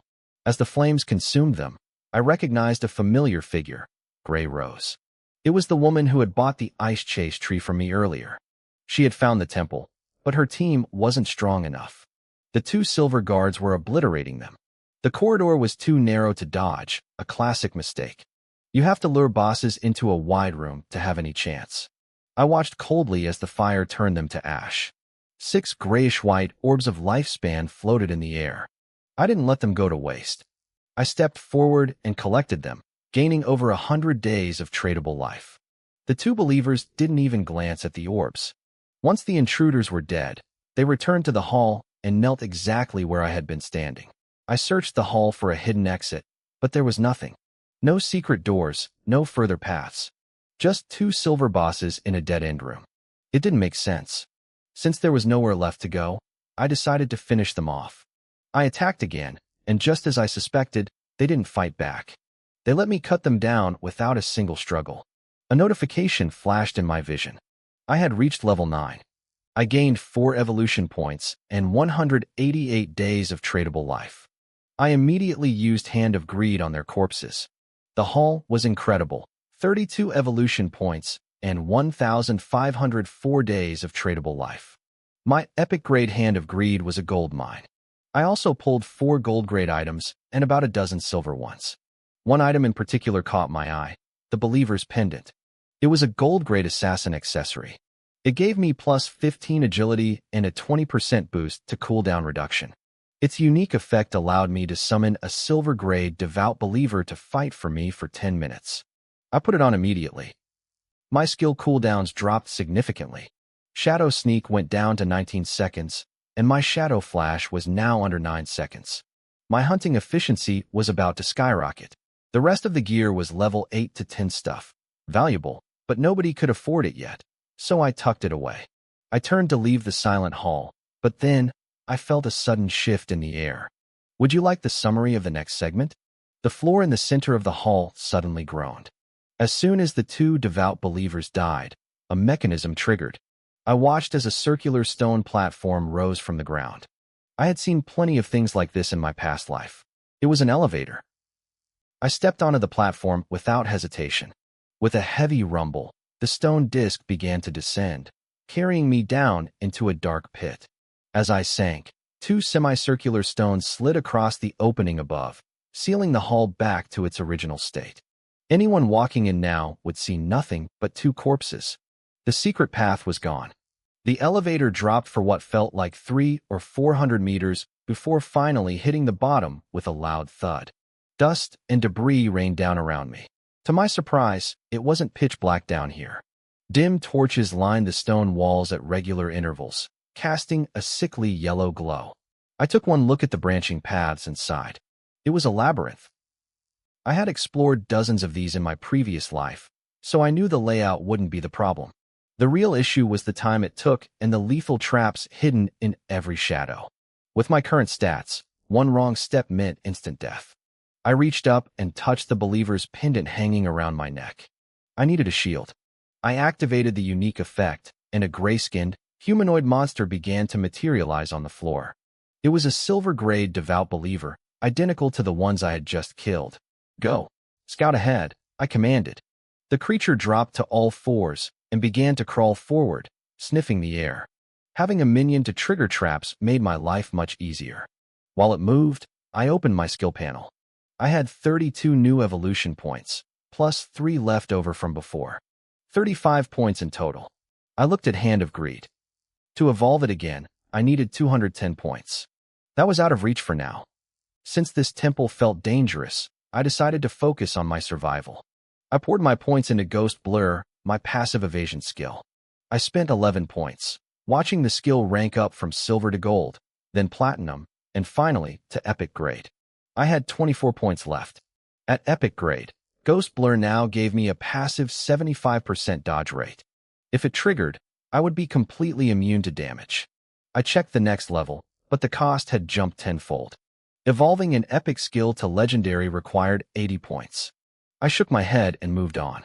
75% was plenty for now. Next, I turned to Shadow Flash. I spent 13 points to push it to epic grade as well. I had 11 points remaining. The upgrade was massive. The dash distance increased to 30 meters, the stealth duration lasted 12 seconds, and it now dealt 9 rapid slashes to everyone in my path. The cooldown dropped to under 9 seconds, and the bonus damage per strike jumped by 200 points. My heart raced. In my past life, it took years to get my hands on an epic grade skill. Now, I had 2 before even hitting level 10. The scaling was insane. I realized that while I could evolve any basic skill to epic grade cheaply, the real power lay in finding skills that started at a high rank. If a skill started at epic, the first evolution to legendary would only cost 10 points. I made a mental note to hunt for high-tier skill books later. With my last few points, I upgraded my basic stealth skill, Shadow Sneak, to platinum grade. It now lasted 24 seconds with a 150% damage boost on the first hit. With my cooldown reduction, the gap between stealth windows was shrinking fast. It was a solid skill, but I knew I'd eventually replace it with something better. I closed the menu and focused back on my summon. The devout believer was moving quickly through the corridors. As it rounded a sharp corner, a massive iron ball swung out from a hidden slot in the wall. The impact was brutal. The ball smashed into the creature, sending it flying into the opposite wall. Huge damage numbers flashed in the air. The summon was flattened instantly, crushed into a pulp. I stopped in my tracks. I wasn't going anywhere until the summon cooldown reset. This place was a death trap. It was going to be a slow crawl, but this temple was clearly linked to my Eye of Judgment. I couldn't afford to skip whatever secrets were buried down here. While I waited in the dark, a group arrived at the temple entrance. It was Grey Rose, the tall, long-legged archer, along with her 5 teammates. They had returned, weapons drawn and hearts pounding, ready to face the 2 silver bosses that had slaughtered them before. But when they stepped into the hall, they froze. Grey Rose adjusted her gray robes, her dark curly hair damp with sweat. She stared at the 2 lifeless corpses on the floor and frowned. Someone had already been here. The bosses were dead. At this stage, the only one who could take down 2 silver-grade bosses this fast has to be Shadow. Grey Rose's teammates were stunned. They stared at the gray, lifeless corpses of the devout believers and let out a collective sigh of relief. Even though they had come back prepared to fight, the fear of dying again had been weighing on them. Grey Rose didn't look relieved. She looked confused. During their last attempt, she had caught a glimpse of a dark figure standing between the 2 bosses. It looked like he was communicating with them. Was that Shadow? Or had her eyes played tricks on her? She had only stepped halfway into the hall before the bosses roared, forcing her to retreat before she was burned alive. Now, she couldn't stop wondering. Why wouldn't the bosses attack him? Did he have a way to confuse them? She could guess all day, but she would never uncover the truth. Time passed, and Shelltown was becoming a madhouse. The player limit was 10,000, and the town had hit its ceiling. This meant the surrounding wilderness was picked clean. There were 10 times more players than monsters. Creepers and polluted ones didn't stand a chance. They tried to hide, but the players hunted them down like bloodhounds. Even elite teams like Wang Ming's were struggling to find targets. It took them 3 full hours just to hit level 5. Lin Liu's gold-grade skills were useless without enemies to hit. We need to teleport to a less crowded town if we want to keep our lead, Wang Ming said, frowning at the crowd. I agree, Lin Liu replied. But before we leave, I need to wait for Shadow to finish our trade. Wang Ming nodded. Standing nearby, my sister Qin Xiaoyu listened to them talk, a small, proud smile tugging at the corners of her lips. Meanwhile, I was deep within the Temple of Faith. 3 hours had passed. Based on my memories of my past life, I knew I was reaching the end.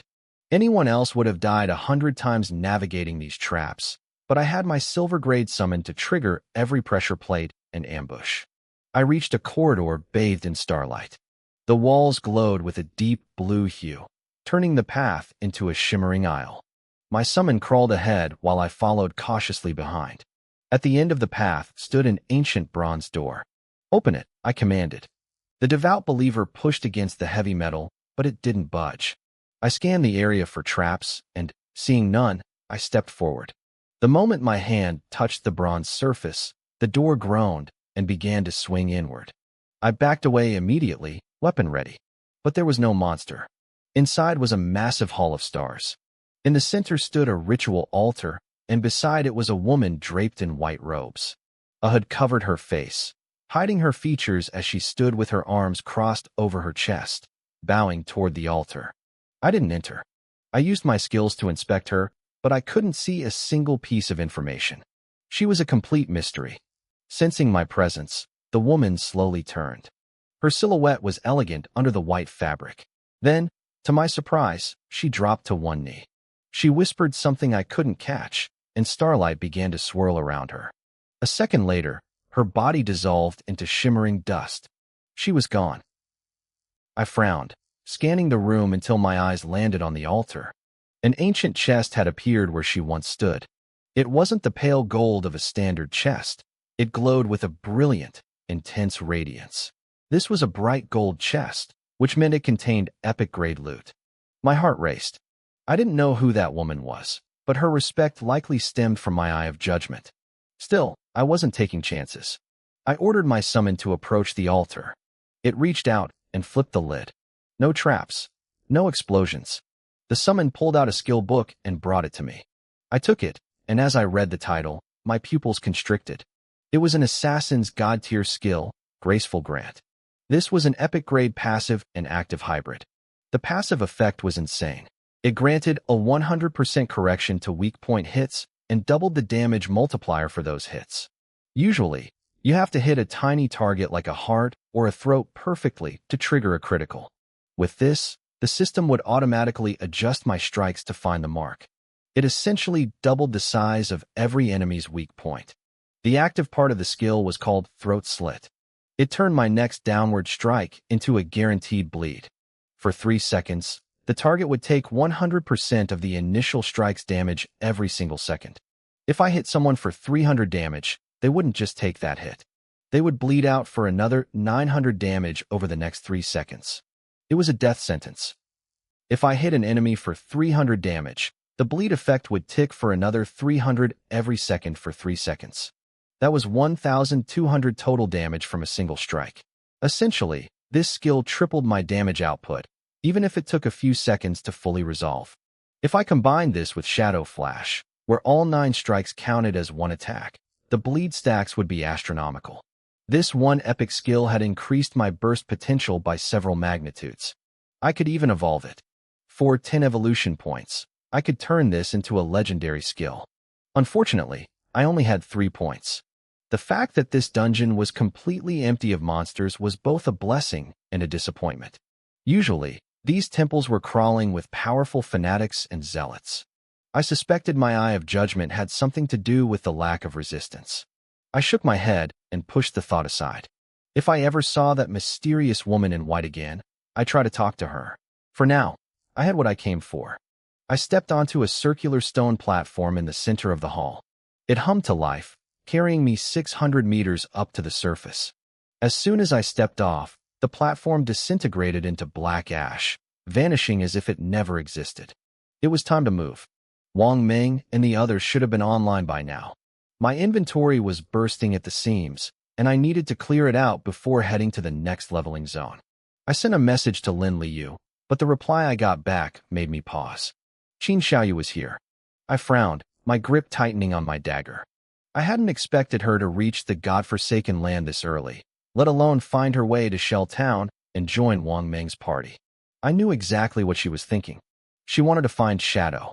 She wanted to climb the ladder by associating with the strongest player in the zone. Why else would she be here? I felt a cold smile touch my lips. In my previous life, I had spent every waking moment protecting her. Before I became powerful, she was always trying to ditch me for stronger teams, and I was the one who held her back for her own safety. Once I rose to the top, she stayed by my side because it was convenient. This time, the timeline had shifted. I didn't care. Since she was in Wang Ming's group, I decided right then that I wouldn't be selling them any priest equipment. I wasn't going to let her benefit from my hard work, even by accident. More importantly, I couldn't let her, or anyone, know who I really was. Too many eyes were on the name Shadow. I hadn't extracted my abilities to the real world yet. If my identity leaked now, it would be fatal. A single gunman in the real world could end me in seconds. I needed to hit level 10. Once I reached that milestone, I could extract my stealth ability. Only then would I be safe. Until then, I had to stay a ghost. 10 minutes later, I arrived back at Shell Town. The sun was beginning to dip, casting long shadows over the ruins. The town was packed. Tens of thousands of players were milling about, and the moment I appeared in my glowing ghost fire leather armor, the crowd erupted. Shadow, it's him. Shadow, can we add you? Please. I'm the CEO of Runding Group. Join us and name your price. The noise was deafening. Fans, scouts, and hangers-on swarmed toward me like a tide.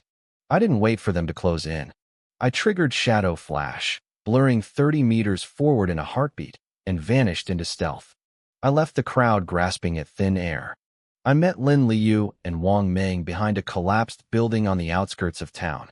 Qin Xiaoyu was standing right behind them. She looked nervous, her fingers twitching as she scanned the area. When I materialized in front of them, I didn't let my gaze linger on her. I looked at her the same way I looked at the rubble on the ground, like a complete stranger. I didn't waste time with small talk. I opened my bag and started pulling out items. I added Wang Ming to my friends list and sent him a private message with the prices. Gold grade warrior gear. High stats. Market price is 300 days of lifespan. I'll give it to you for 280. This is a gold grade archer skill. 520 days. I laid out the loot I had scavenged, pricing everything fairly. Wang Ming looked at the items, then at his own stats, and let out a pained laugh. Big brother, I only have 925 days of lifespan on me, he whispered. I can't afford all of this. Pay what you can, I replied casually. Owe me the rest. The total is 2,200 days. I know you can get the funds. Wang Ming didn't hesitate. He transferred 900 days to me immediately and scooped up the gear. His team was vibrating with excitement. With these items, their combat power would triple. They could actually start hunting silver-grade bosses. Holy crap, Shadow is the man, one of the teammates whispered. Gold gear already? And he's letting us buy on credit? That's real trust. They were all cheering, checking their new stats, but then the room went quiet. Lin Liu blinked, looking at the pile of items I had presented. Wait, she said, confused. Is there nothing for a priest? Qin Xiaoyu, who had been waiting expectantly, froze. Her face went pale. I didn't offer an explanation. I didn't even look at her. I simply stepped back into the shadows and vanished. I had plenty of priest gear in my bag. She just wasn't going to get any of it. I had a gold-grade priest scepter sitting in my bag. I even had a gold-grade priest skill book. But there was no way in hell I was going to let Qin Xiaoyu have something that valuable for free. I didn't just plan to withhold items from her. I planned to replace her entirely. I wanted to find a competent priest and force them into Wang Ming's team so they would kick her out. I needed the official military channel to sell my excess gear and save time. Keeping a liability like Qin Xiaoyu in that group would eventually ruin my cooperation with the authorities. Suddenly, a system notification popped up. A player named Little Yu sent a friend request. The message attached was polite. "Hello, great God. I'm the priest from Wang Meng's team." I frowned. She was so polite to a stranger, yet she'd always been impatient and rude to me. What a joke. I didn't accept the request, but I didn't reject it either. My request list was flooded with thousands of names. Rejecting her specifically would give her too much credit. I simply ignored her, treating her like any other nameless stranger in the crowd. I made my way to the town square. It was time to use the teleportation array to head to Firefly Town. That was the starting zone for a man named Song Fei. He was a pop star who had been performing a concert in a neighboring city just yesterday. After the show, he had come to Zhanghai City to spend the night partying with a couple of girls.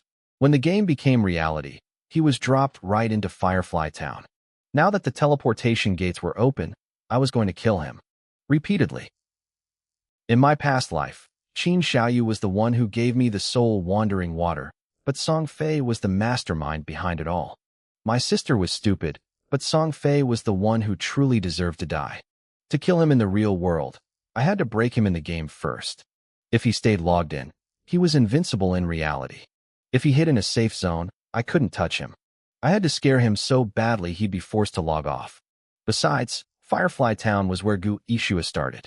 Her code name was Summer Snow, and she had been one of the top managers of my guild, God Slayer, in my previous life. She was a white bird high priest, a powerful hidden class that came with a spirit bird for healing and massive buffs. Compared to her, Qin Xiaoyu was useless.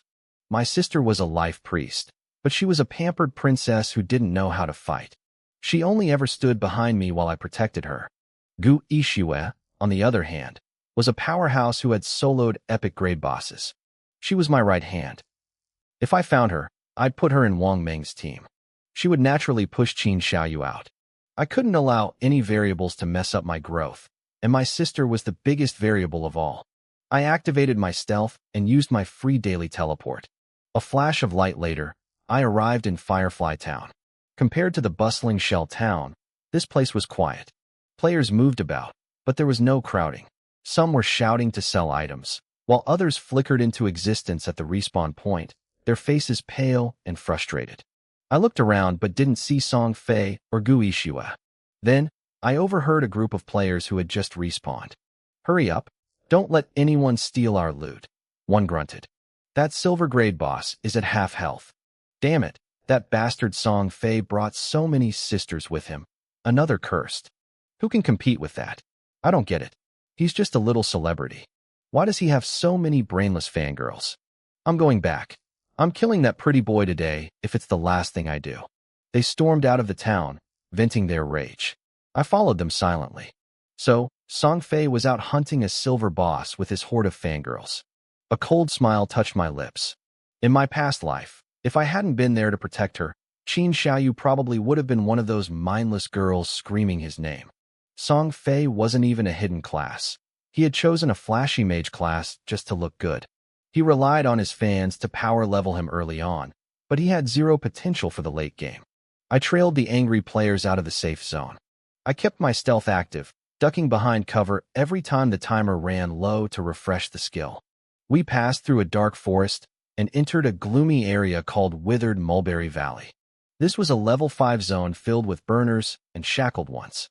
The burners were ranged fire element monsters, while the shackled ones were melee attackers with rusted chains on their limbs. Both had twisted, terrifying faces that could make a coward cry. As I moved deeper into the valley, the sounds of battle grew louder. I heard shouting, cursing, and the shrill screams of young women. I crept forward and saw it. In the center of the valley stood a 3-meter-tall, two-headed burner. It was roaring, spraying blood-red flames in every direction at the crowd surrounding it. The double-headed burner was a silver-grade boss. It stood over 3 meters tall, its massive frame engulfed in blood-red flames. Neither of its heads had eyes. Instead, its mouths were ripped wide in a twisted, manic grin. It had 4 arms, each exploding with fire, allowing it to strike 4 targets at once.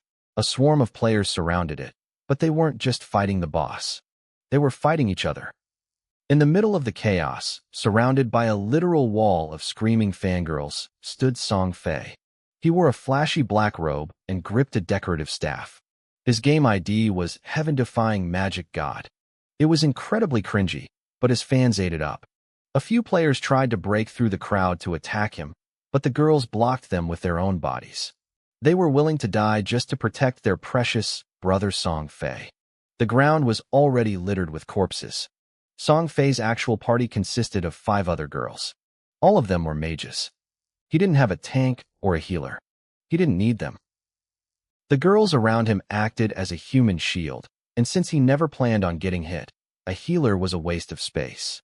In this game, Song Fei only had one job: cast spells, kill monsters, and harvest experience and lifespan.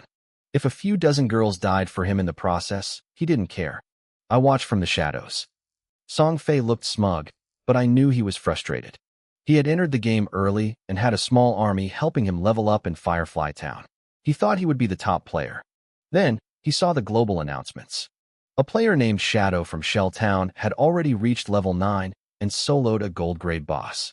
Song Fei probably thought it was a bug. To him, this silver boss was a nightmare. He couldn't imagine anyone killing something stronger alone. Still, he was doing well.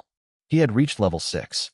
In Firefly Town, he was the one who activated the teleportation array. He believed that if he killed this silver boss, he'd hit level 7 and eventually overtake me. He directed his fans to slaughter any other players nearby, treating the entire valley like his personal hunting ground. It looked like the boss was his for the taking. The double-headed burner's health dropped to 1/3. That was my cue. I moved. Clad in my dark leather armor, I flickered into existence right next to Song Fei, deep inside his circle of protection. I was only visible for a split second. 9 flashes of cold steel erupted instantly, slicing through Song Fei and the girls standing nearest to him. Damage numbers flooded the air: 1995, 2052, 2009. Song Fei didn't even have time to scream. His vision went black. A system notification flashed in his ears: "You have been killed by Shadow. You have lost 1,106 days of tradable lifespan and 18 years and 113 days of non-tradable lifespan." Back at the Firefly Town Plaza, Song Fei materialized out of thin air. He stood there, stunned. He was so close to victory, and then a shadow had simply erased him. His greasy, feminine face twisted like he was constipated. Behind him, his 5 party members appeared one by one, equally confused and hysterical. They started wailing. They couldn't understand why Shadow would come all the way to their town just to kill them. They called me despicable. They called me a coward for attacking while their brother Song Fei wasn't looking. Song Fei tried to act cool, tossing his hair and smiling confidently. He told them that assassins were only dangerous in stealth, and that once I stayed visible, his army would tear me apart. But then, more girls started spawning in the plaza. Then more. And more. The crowd of resurrected fangirls grew until Song Fei's face turned pale. It wasn't just a hit and run. I was slaughtering them like pigs. The girls who returned were crying. They told him I was too fast to hit. Even when they timed a spell perfectly, the system told them I had dodged. One girl complained that her ice spike actually hit me, but it only dealt 2 points of damage. Back in withered Mulberry Valley, I didn't leave after killing Song Fei. I stayed to clean house. I moved through the crowd of brainless fans, my dagger dancing. They cursed me and screamed insults, but words didn't break my skin. Their weapons couldn't either. Between my high agility, my 75% evasion rate, and the massive defense of my gold-grade Ghostfire leather armor, they were powerless. I wasn't just playing a game, I was harvesting. Under the siege of dozens of fangirls, I moved like a ghost. I didn't just fight, I slaughtered them all in less than 2 minutes. Nearby, a group of independent players watched the carnage, completely frozen in shock. They had been competing with Song Fei's group earlier and knew exactly how terrifying those obsessed girls could be. They had seen their own teammates get wiped out 2 or 3 times by that relentless mob. But now, they were watching a single assassin tear through that same mob like they were nothing. The girls could do nothing but scream in impotent rage before being butchered like cattle. I heard the onlookers whispering in awe. They wondered who I was. Some guessed I was Shadow, the player who took the world-first kill on a gold-grade boss. They were smart enough to realize that nobody else could pull this off. "Back up. Give the boss to the pro," one of them shouted. They were respectful, backing away toward the edge of the valley with looks of pure admiration. Soon, I was the only one left standing near the boss. I triggered my stealth and vanished. Just as the crowd thought I was leaving, I flicked a toxic dart. It streaked through the air and slammed into one of the heads of the twin-headed fire breather. The boss's health bar, which was still at a third of its total, instantly hit 0. It collapsed. The crowd lost their minds. A single dart had dealt thousands of damage, finishing off a silver-grade boss in one hit. They couldn't believe their eyes. Some wondered if I was using a bug, but after seeing that damage, they knew it was pure, raw power. We weren't even playing the same game anymore. I stepped out of the shadows next to the boss's carcass, spinning my platinum-grade Ghost Slayer twin blades. I looked at the remaining independent players like they were my next prey. That was all it took. They turned tail and bolted into the woods, terrified I'd harvest their lifespans next. They didn't want to gamble with their lives. They knew that if I wanted them dead, they were already gone. Once the valley was empty, I didn't take any chances. I activated the Soul Shock ability from my Ghostfire Bell. A haunting chime echoed out, a 100-meter pulse designed to stun anyone nearby and force hidden enemies out of stealth. The air remained still. I was truly alone. I reached out toward the boss's body and activated Greed's hand. 3 extra loot rewards popped out, glowing with a faint golden light. I gathered them up calmly, though I realized my inventory was getting dangerously full. I needed to hit level 10 and leave this starter village to unlock more space. Killing the silver boss hadn't quite pushed me to level 10 yet. I was still about a third of the way short. I wished Greed's hand worked on experience points, but I knew that would be too broken even for me. The real prize, however, was the 16 evolution points I had gathered. I opened my skill interface and focused on Endless Relief. I spent 10 points to evolve it from Epic to Legendary. The change was massive. My weakness attack correction jumped from 100% to 200%. It was like the system was magnifying every enemy's weak point by 2. To me, every enemy now looked like they had a giant bullseye on their head. The active effect, Throat Cut, also leveled up. It now dealt 150% of the initial attack's damage every second for 3 seconds. The cooldown dropped from 30 seconds to 25. My damage output had just entered a completely different league. I felt like I could genuinely solo a gold-grade boss now without breaking a sweat. But the path ahead was steep. To evolve a skill from Legendary to Mythic, the cost didn't just double, it exploded. It would take 200 points for the next jump. If I wanted to evolve Greed's hand again later, it would eventually cost thousands. It was a long road, but with Greed's hand in my pocket, I knew I could farm those points once I got out into the wider world. I looked at my remaining 9 evolution points. I decided not to let them sit idle. I spent 8 points on my initial skill, Hit Enhancement, pushing it from gold to platinum grade. Every bit of strength mattered if I wanted to stay ahead of the curve. I finished upgrading my skills and felt the surge of power coursing through my veins. When I attacked from behind now, my damage increased by another 40%. I didn't waste time. I moved through the battlefield, collecting the white orbs of light left behind by the fallen. I gathered over 1,400 days of tradable lifespan, plus several decades of non-tradable lifespan from the boss itself. It was a massive haul. I cleaned up the remaining loot, slipped back into stealth, and began my trek out of the cursed valley. Meanwhile, back at the town square, Song Fei was fuming. He couldn't stomach being killed and losing his progress. He quickly gathered his followers. One of his little sisters was an archer who had learned the eagle eye skill. She stepped forward, looking at him with worship in her eyes.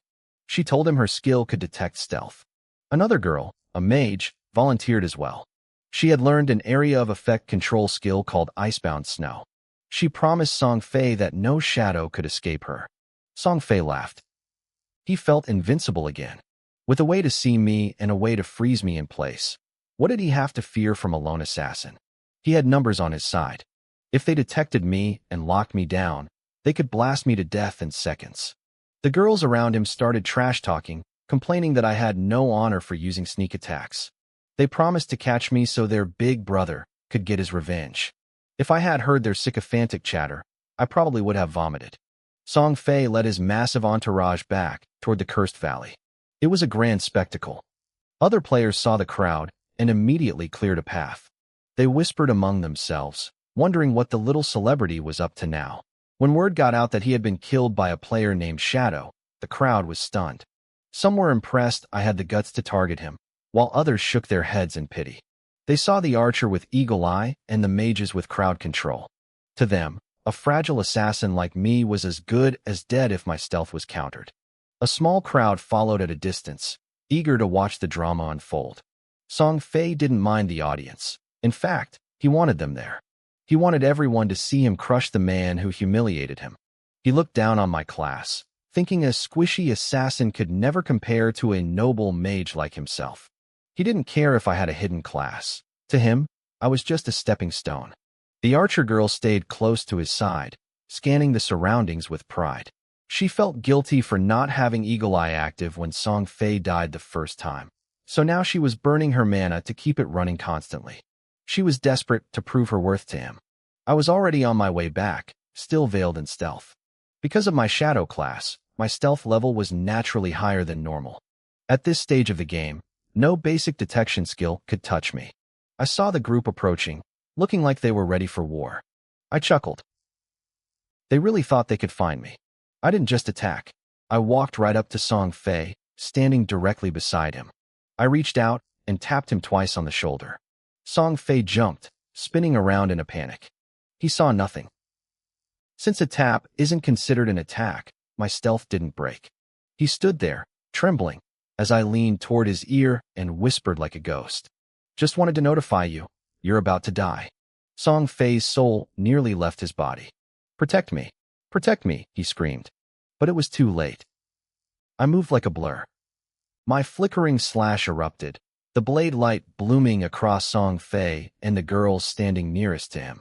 Massive damage numbers, 2218, 2275, 2197, popped up in the air. Even though Song Fei had activated a mana shield, it only absorbed a few hundred points of damage. My blade shattered it instantly. As his vision faded, Song Fei realized something terrifying. My damage was even higher than it had been minutes ago. He opened his eyes back at the town square, his face turning green with rage. He had died twice in a row.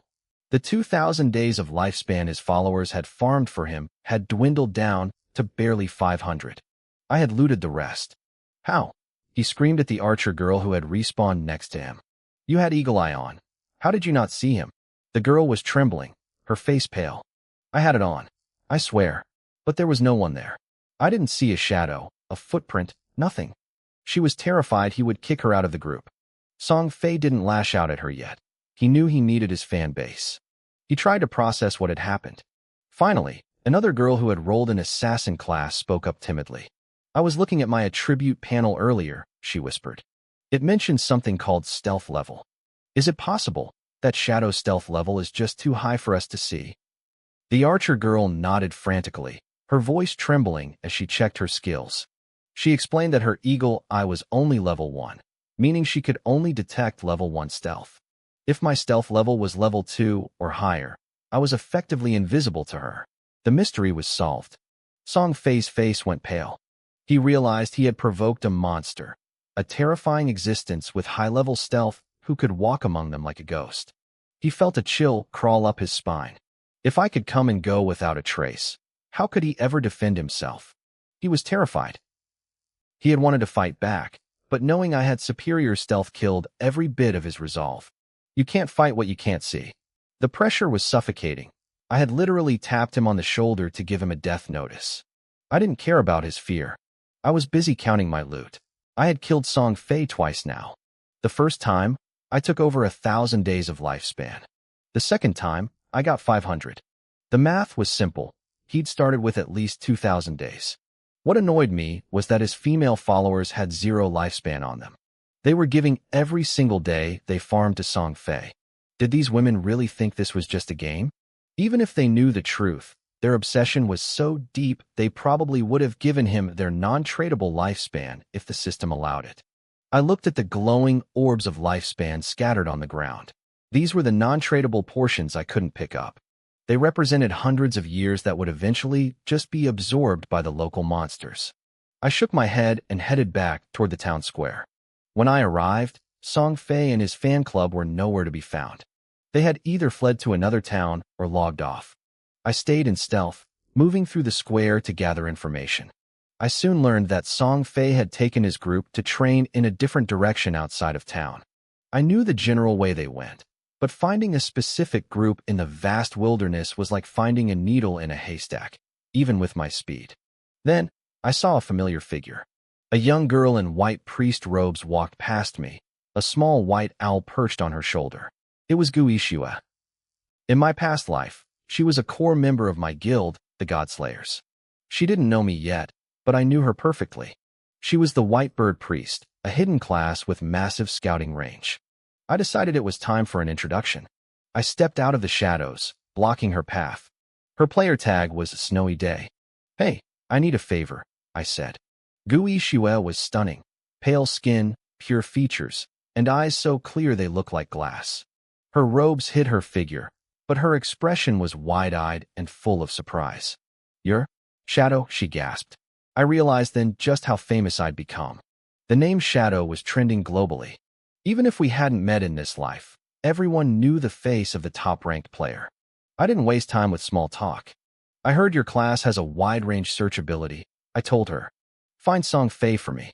In exchange, I'll sell you this golden grade staff for a discount." I pulled out the golden priest staff I'd looted from the ghost ship boss. I originally planned to sell it to Wang Ming, but since my sister was his priest now, I wasn't going to hand over gear that might be used against me later.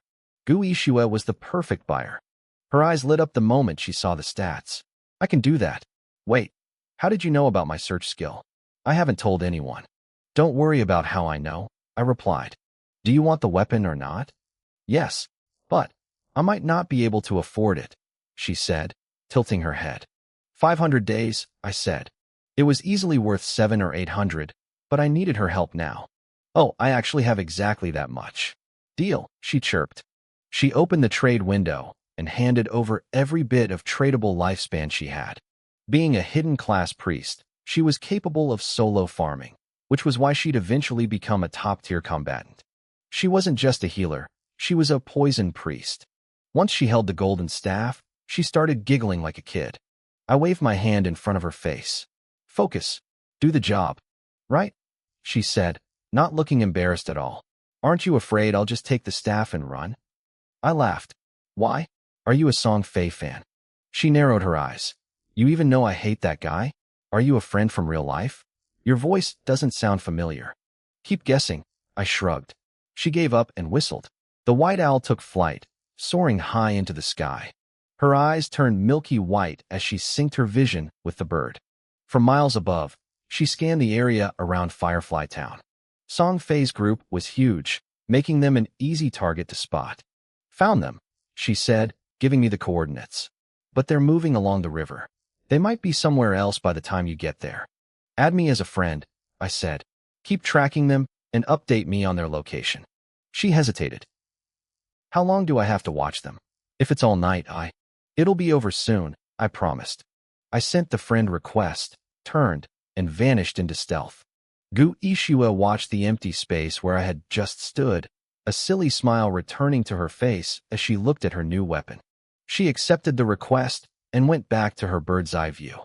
She watched as Song Fei led his sister squad along a barren riverbank, clearing weak monsters with ease. Song Fei was currently grumbling to his followers, trying to convince himself that he didn't really have a grudge against me just because I stole one boss. He had no idea I was already closing in. I figured Song Fei was probably feeling pretty good about herself right now. She'd already died twice, so in her mind, the debt was paid. She likely thought there was no way I'd chase her all this way. To her, we didn't have some eternal grudge. But she was wrong. She was currently leading her sister squad along the riverbank, clearing out low-level monsters. Her followers had dumped points into agility, so they were swarming creatures before they could even think about running. They were having a blast, acting like they owned the place.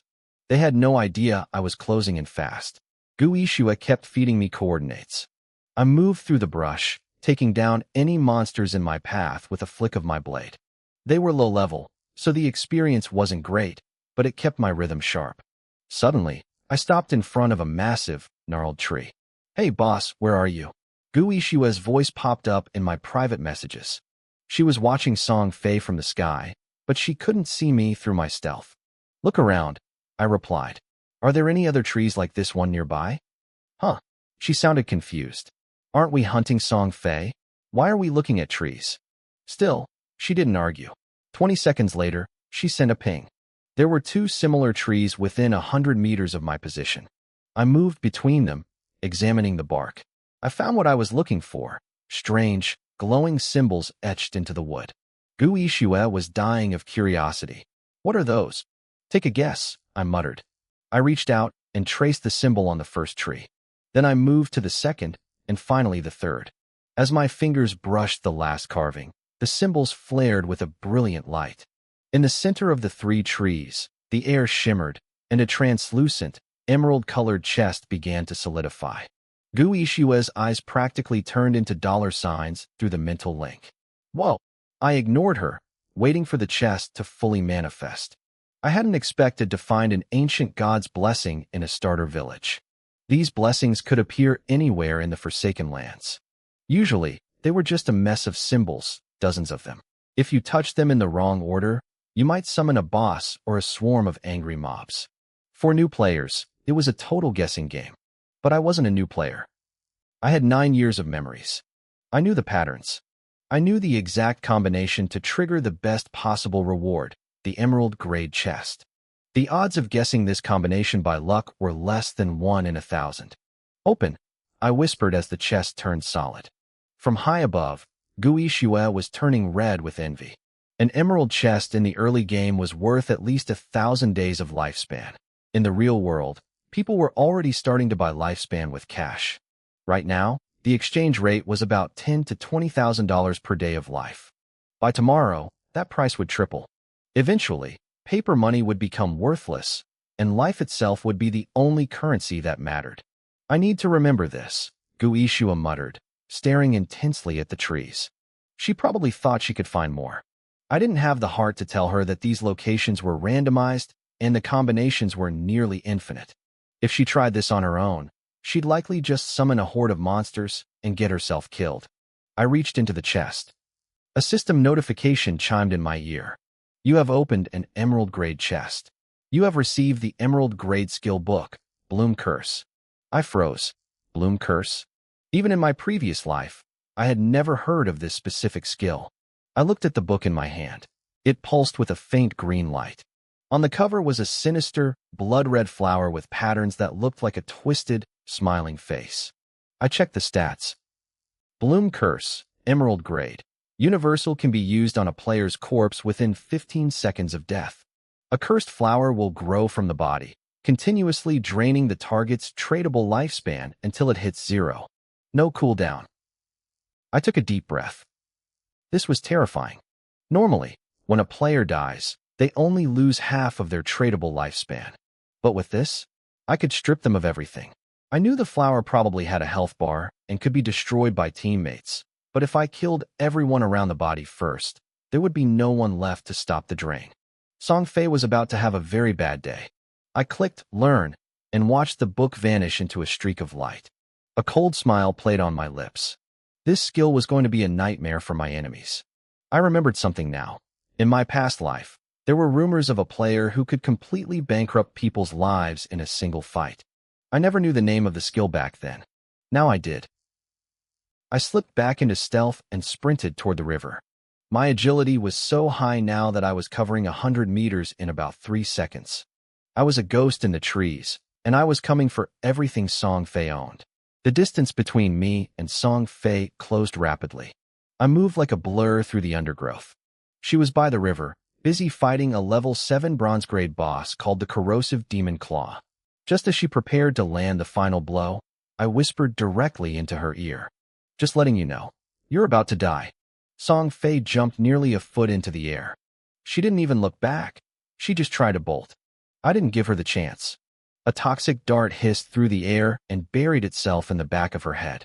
A massive red number popped up, 2115. A critical weak point strike. My toxic dart was only silver grade, so the burst damage wasn't as insane as my epic grade instant shadow strike, but it was more than enough for a squishy mage like her. Song Fei didn't even have 1000 health. Between the initial hit and the ticking poison damage, she could have had 5 times that health and still ended up face down in the dirt. "Are you freaking sick?" she screamed as her vision went dark. She was spiraling into madness. She had been wondering if I would come back for her, but she convinced herself we had no grudge. Now that I'd killed her again, she was convinced I was obsessed with her. In her mind, I was probably some jealous loser who hated her because she was a famous idol with a massive following of female fans. She actually thought I was targeting her because I couldn't get women in real life. If this were the real world, she wouldn't have been scared. Laws protected people there. But here, in the God Device game, those laws didn't exist. She sneered at me in her final moments, looking down on me as a frustrated nobody. It didn't matter what she thought. Her tradable lifespan plummeted again. She started with 2,000 days. After 2 deaths, she should have had 500 left, but her fans had gifted her another 300 before she left town. She expected to have 430 days left after the penalty. But she realized something was wrong. Her timer wasn't stopping. For 100 days, 390 days, 380 days. It kept dropping. She panicked, wondering if dying multiple times triggered some hidden penalty. Back at the river, her fans started respawning and screaming in terror. "Brother Song, something is wrong. That shadow guy used a skill. There's a blood-red flower growing out of your corpse." Song Fei's heart sank. A flower was growing out of her body and eating her life? She realized then that I wasn't just a nuisance. I was a monster. I stood alone by the riverbank. Song Fei and her 30-plus followers were all corpses now. Killing that many people at once had pushed my Slayer debuff to level 4. At this level, if I died, I would lose 96.875% of my total lifespan. It was a death sentence for anyone else. But for me, I had the Ghost Fire Bell. I lost nothing. The riverbank was a field of bodies, and from every single one, a sinister red flower bloomed. The health bars of these flowers scaled with the level of the victim. Song Fei's flower had 3,600 HP because she was level 6. The level 4 girls had flowers with 1,600 HP. It seemed to be the square of their level. Right now, it would be difficult for other players to destroy these flowers before their life was drained. Later in the game, as damage output increased, the bloom curse wouldn't be as invincible. But that didn't matter.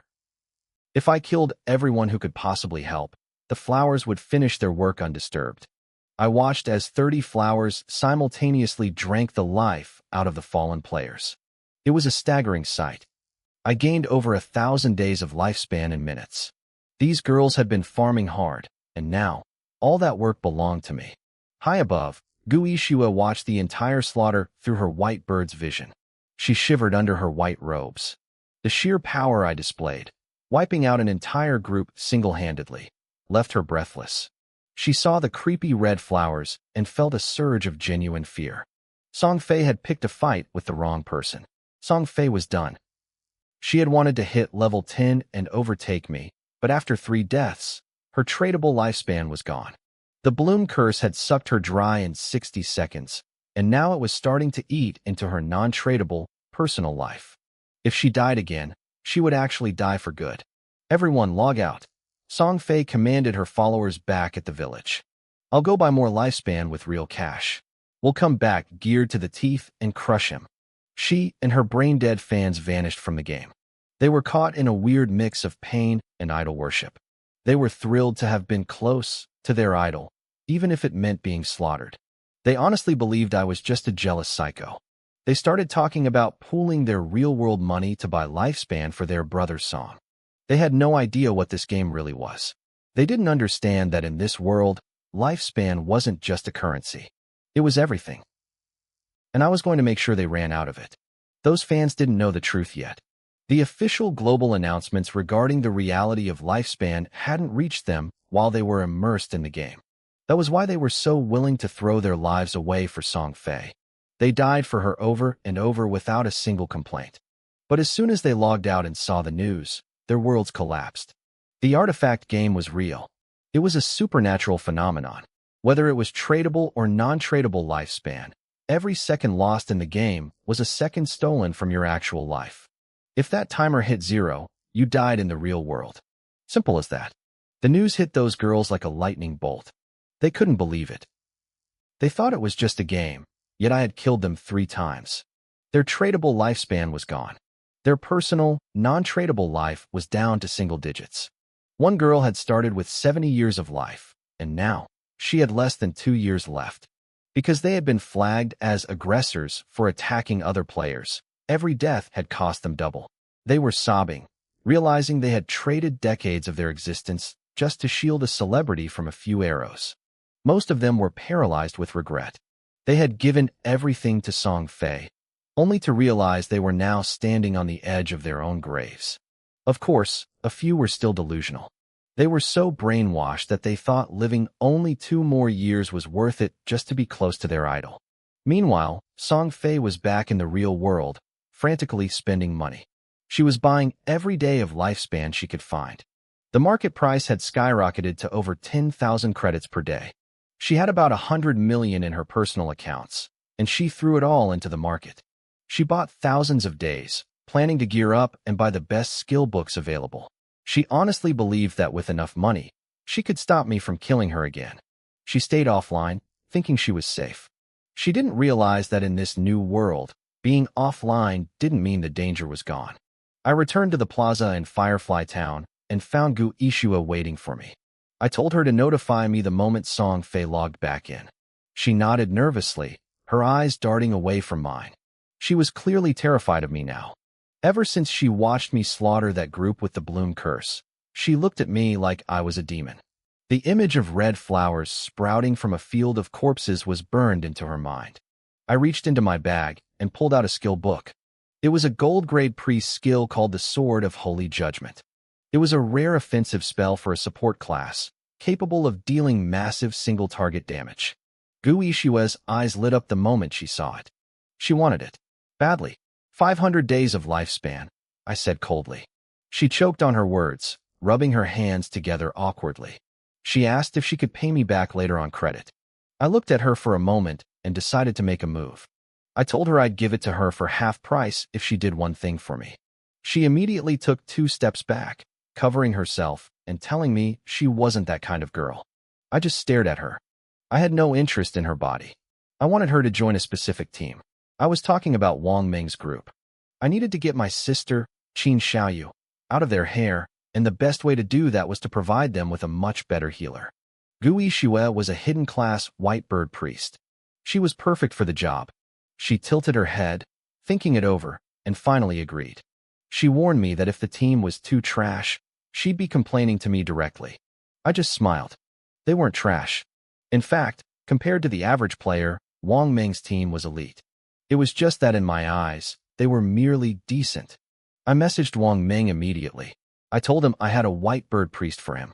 I expected him to hesitate, but he replied almost instantly. He told me that if I said she was good, he trusted me completely.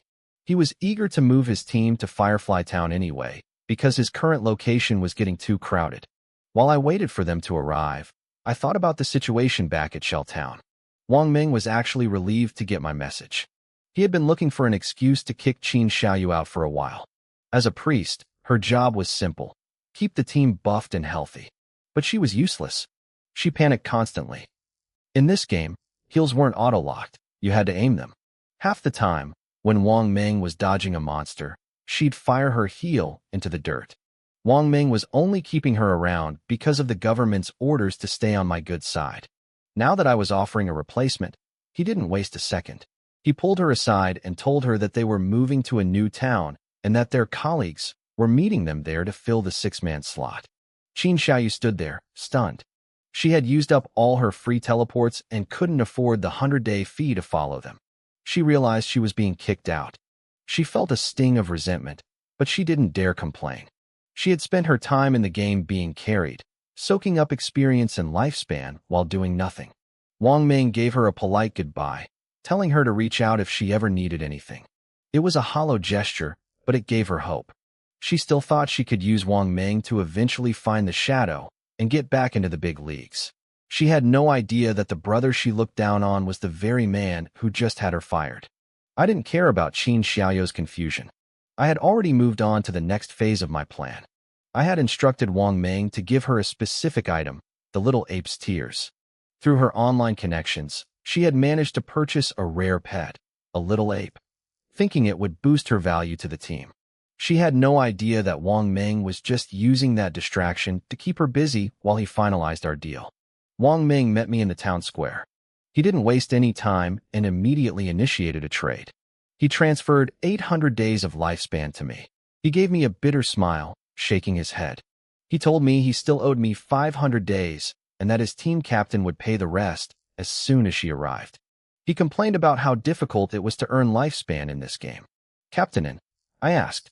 I was curious, but I didn't push for details. I accepted the 800 days and pulled Gu Ishua toward him. I introduced her as Xia Xuetian and told Wang Meng to get to know his new teammate. Just then, a flash of silver caught my eye. A woman ran out from the underground teleportation chamber. She wore silver-white light armor with a long sword hanging at her waist. Her long hair fluttered behind her as she ran toward us with a look of pure excitement. It was Yu. I recognized her instantly from the government meetings Wang Meng had attended. She was a beautiful police officer who usually acted a bit spacey, but in the game, she was a completely different person. I stared at her, feeling a surge of surprise. And Yu was the holder of the only hidden class, Dragon Swordsman. In my past life, she was one of the top 20 players in the world and a pillar of the Great Xia official forces. I remembered her clearly, though she hadn't been on Wang Meng's team back then. My presence was already changing the timeline.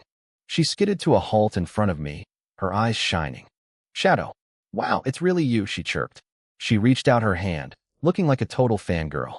"It's an honor to meet you. I'm Yu. I'm a huge fan." I took her hand, feeling a strange sense of irony. In my previous life, she was ranked far above me. Back then, I was just a mid-tier player struggling to survive while she was a legend. But in this life, everything had flipped. My growth speed was insane. Between my unique hidden class and my primordial talent, I had already left even a genius like Yu in the dust. "Hello," I said calmly. I kept my face hidden behind my black mask, offering nothing but a polite nod. "Big Brother Shadow, your leveling speed is terrifying," Yu said, her voice full of genuine respect. She tilted her head, studying me. "I was actually joking with the team earlier. I wondered if you were a time traveler or a regressor or something." I felt a phantom smile touch my lips behind the mask. She had a vivid imagination. She had no way of knowing she had hit the nail right on the head. I was both. She reached out again, this time to open the trade window. "Let's finish the business, boss. Wang Meng still owes you 500 days. I've got it right here." I nodded and accepted the trade. It was obvious the Jianghai city officials had been busy buying up tradable lifespan from other players to fund their operations. Yu's Dragon Swordsman class had incredible survivability, so it made sense for the government to trust her as their mobile bank. Once the 500 days were transferred, Yu blinked her big eyes at me. "Boss, if you get any good gear, make sure to sell it to us first. We'll buy anything." Also, she paused, a playful but sharp glint in her eyes. "Since all of Jianghai City's lifespan is currently sitting on me, you won't kill me for it, right?" I looked at her. She played the airhead well, but she was sharp. She was testing me. She wanted to see if I was a cold-blooded player who would turn on my allies for a quick profit. If I showed even a hint of greed, the government's entire attitude toward me would change instantly. I knew exactly how to play this game.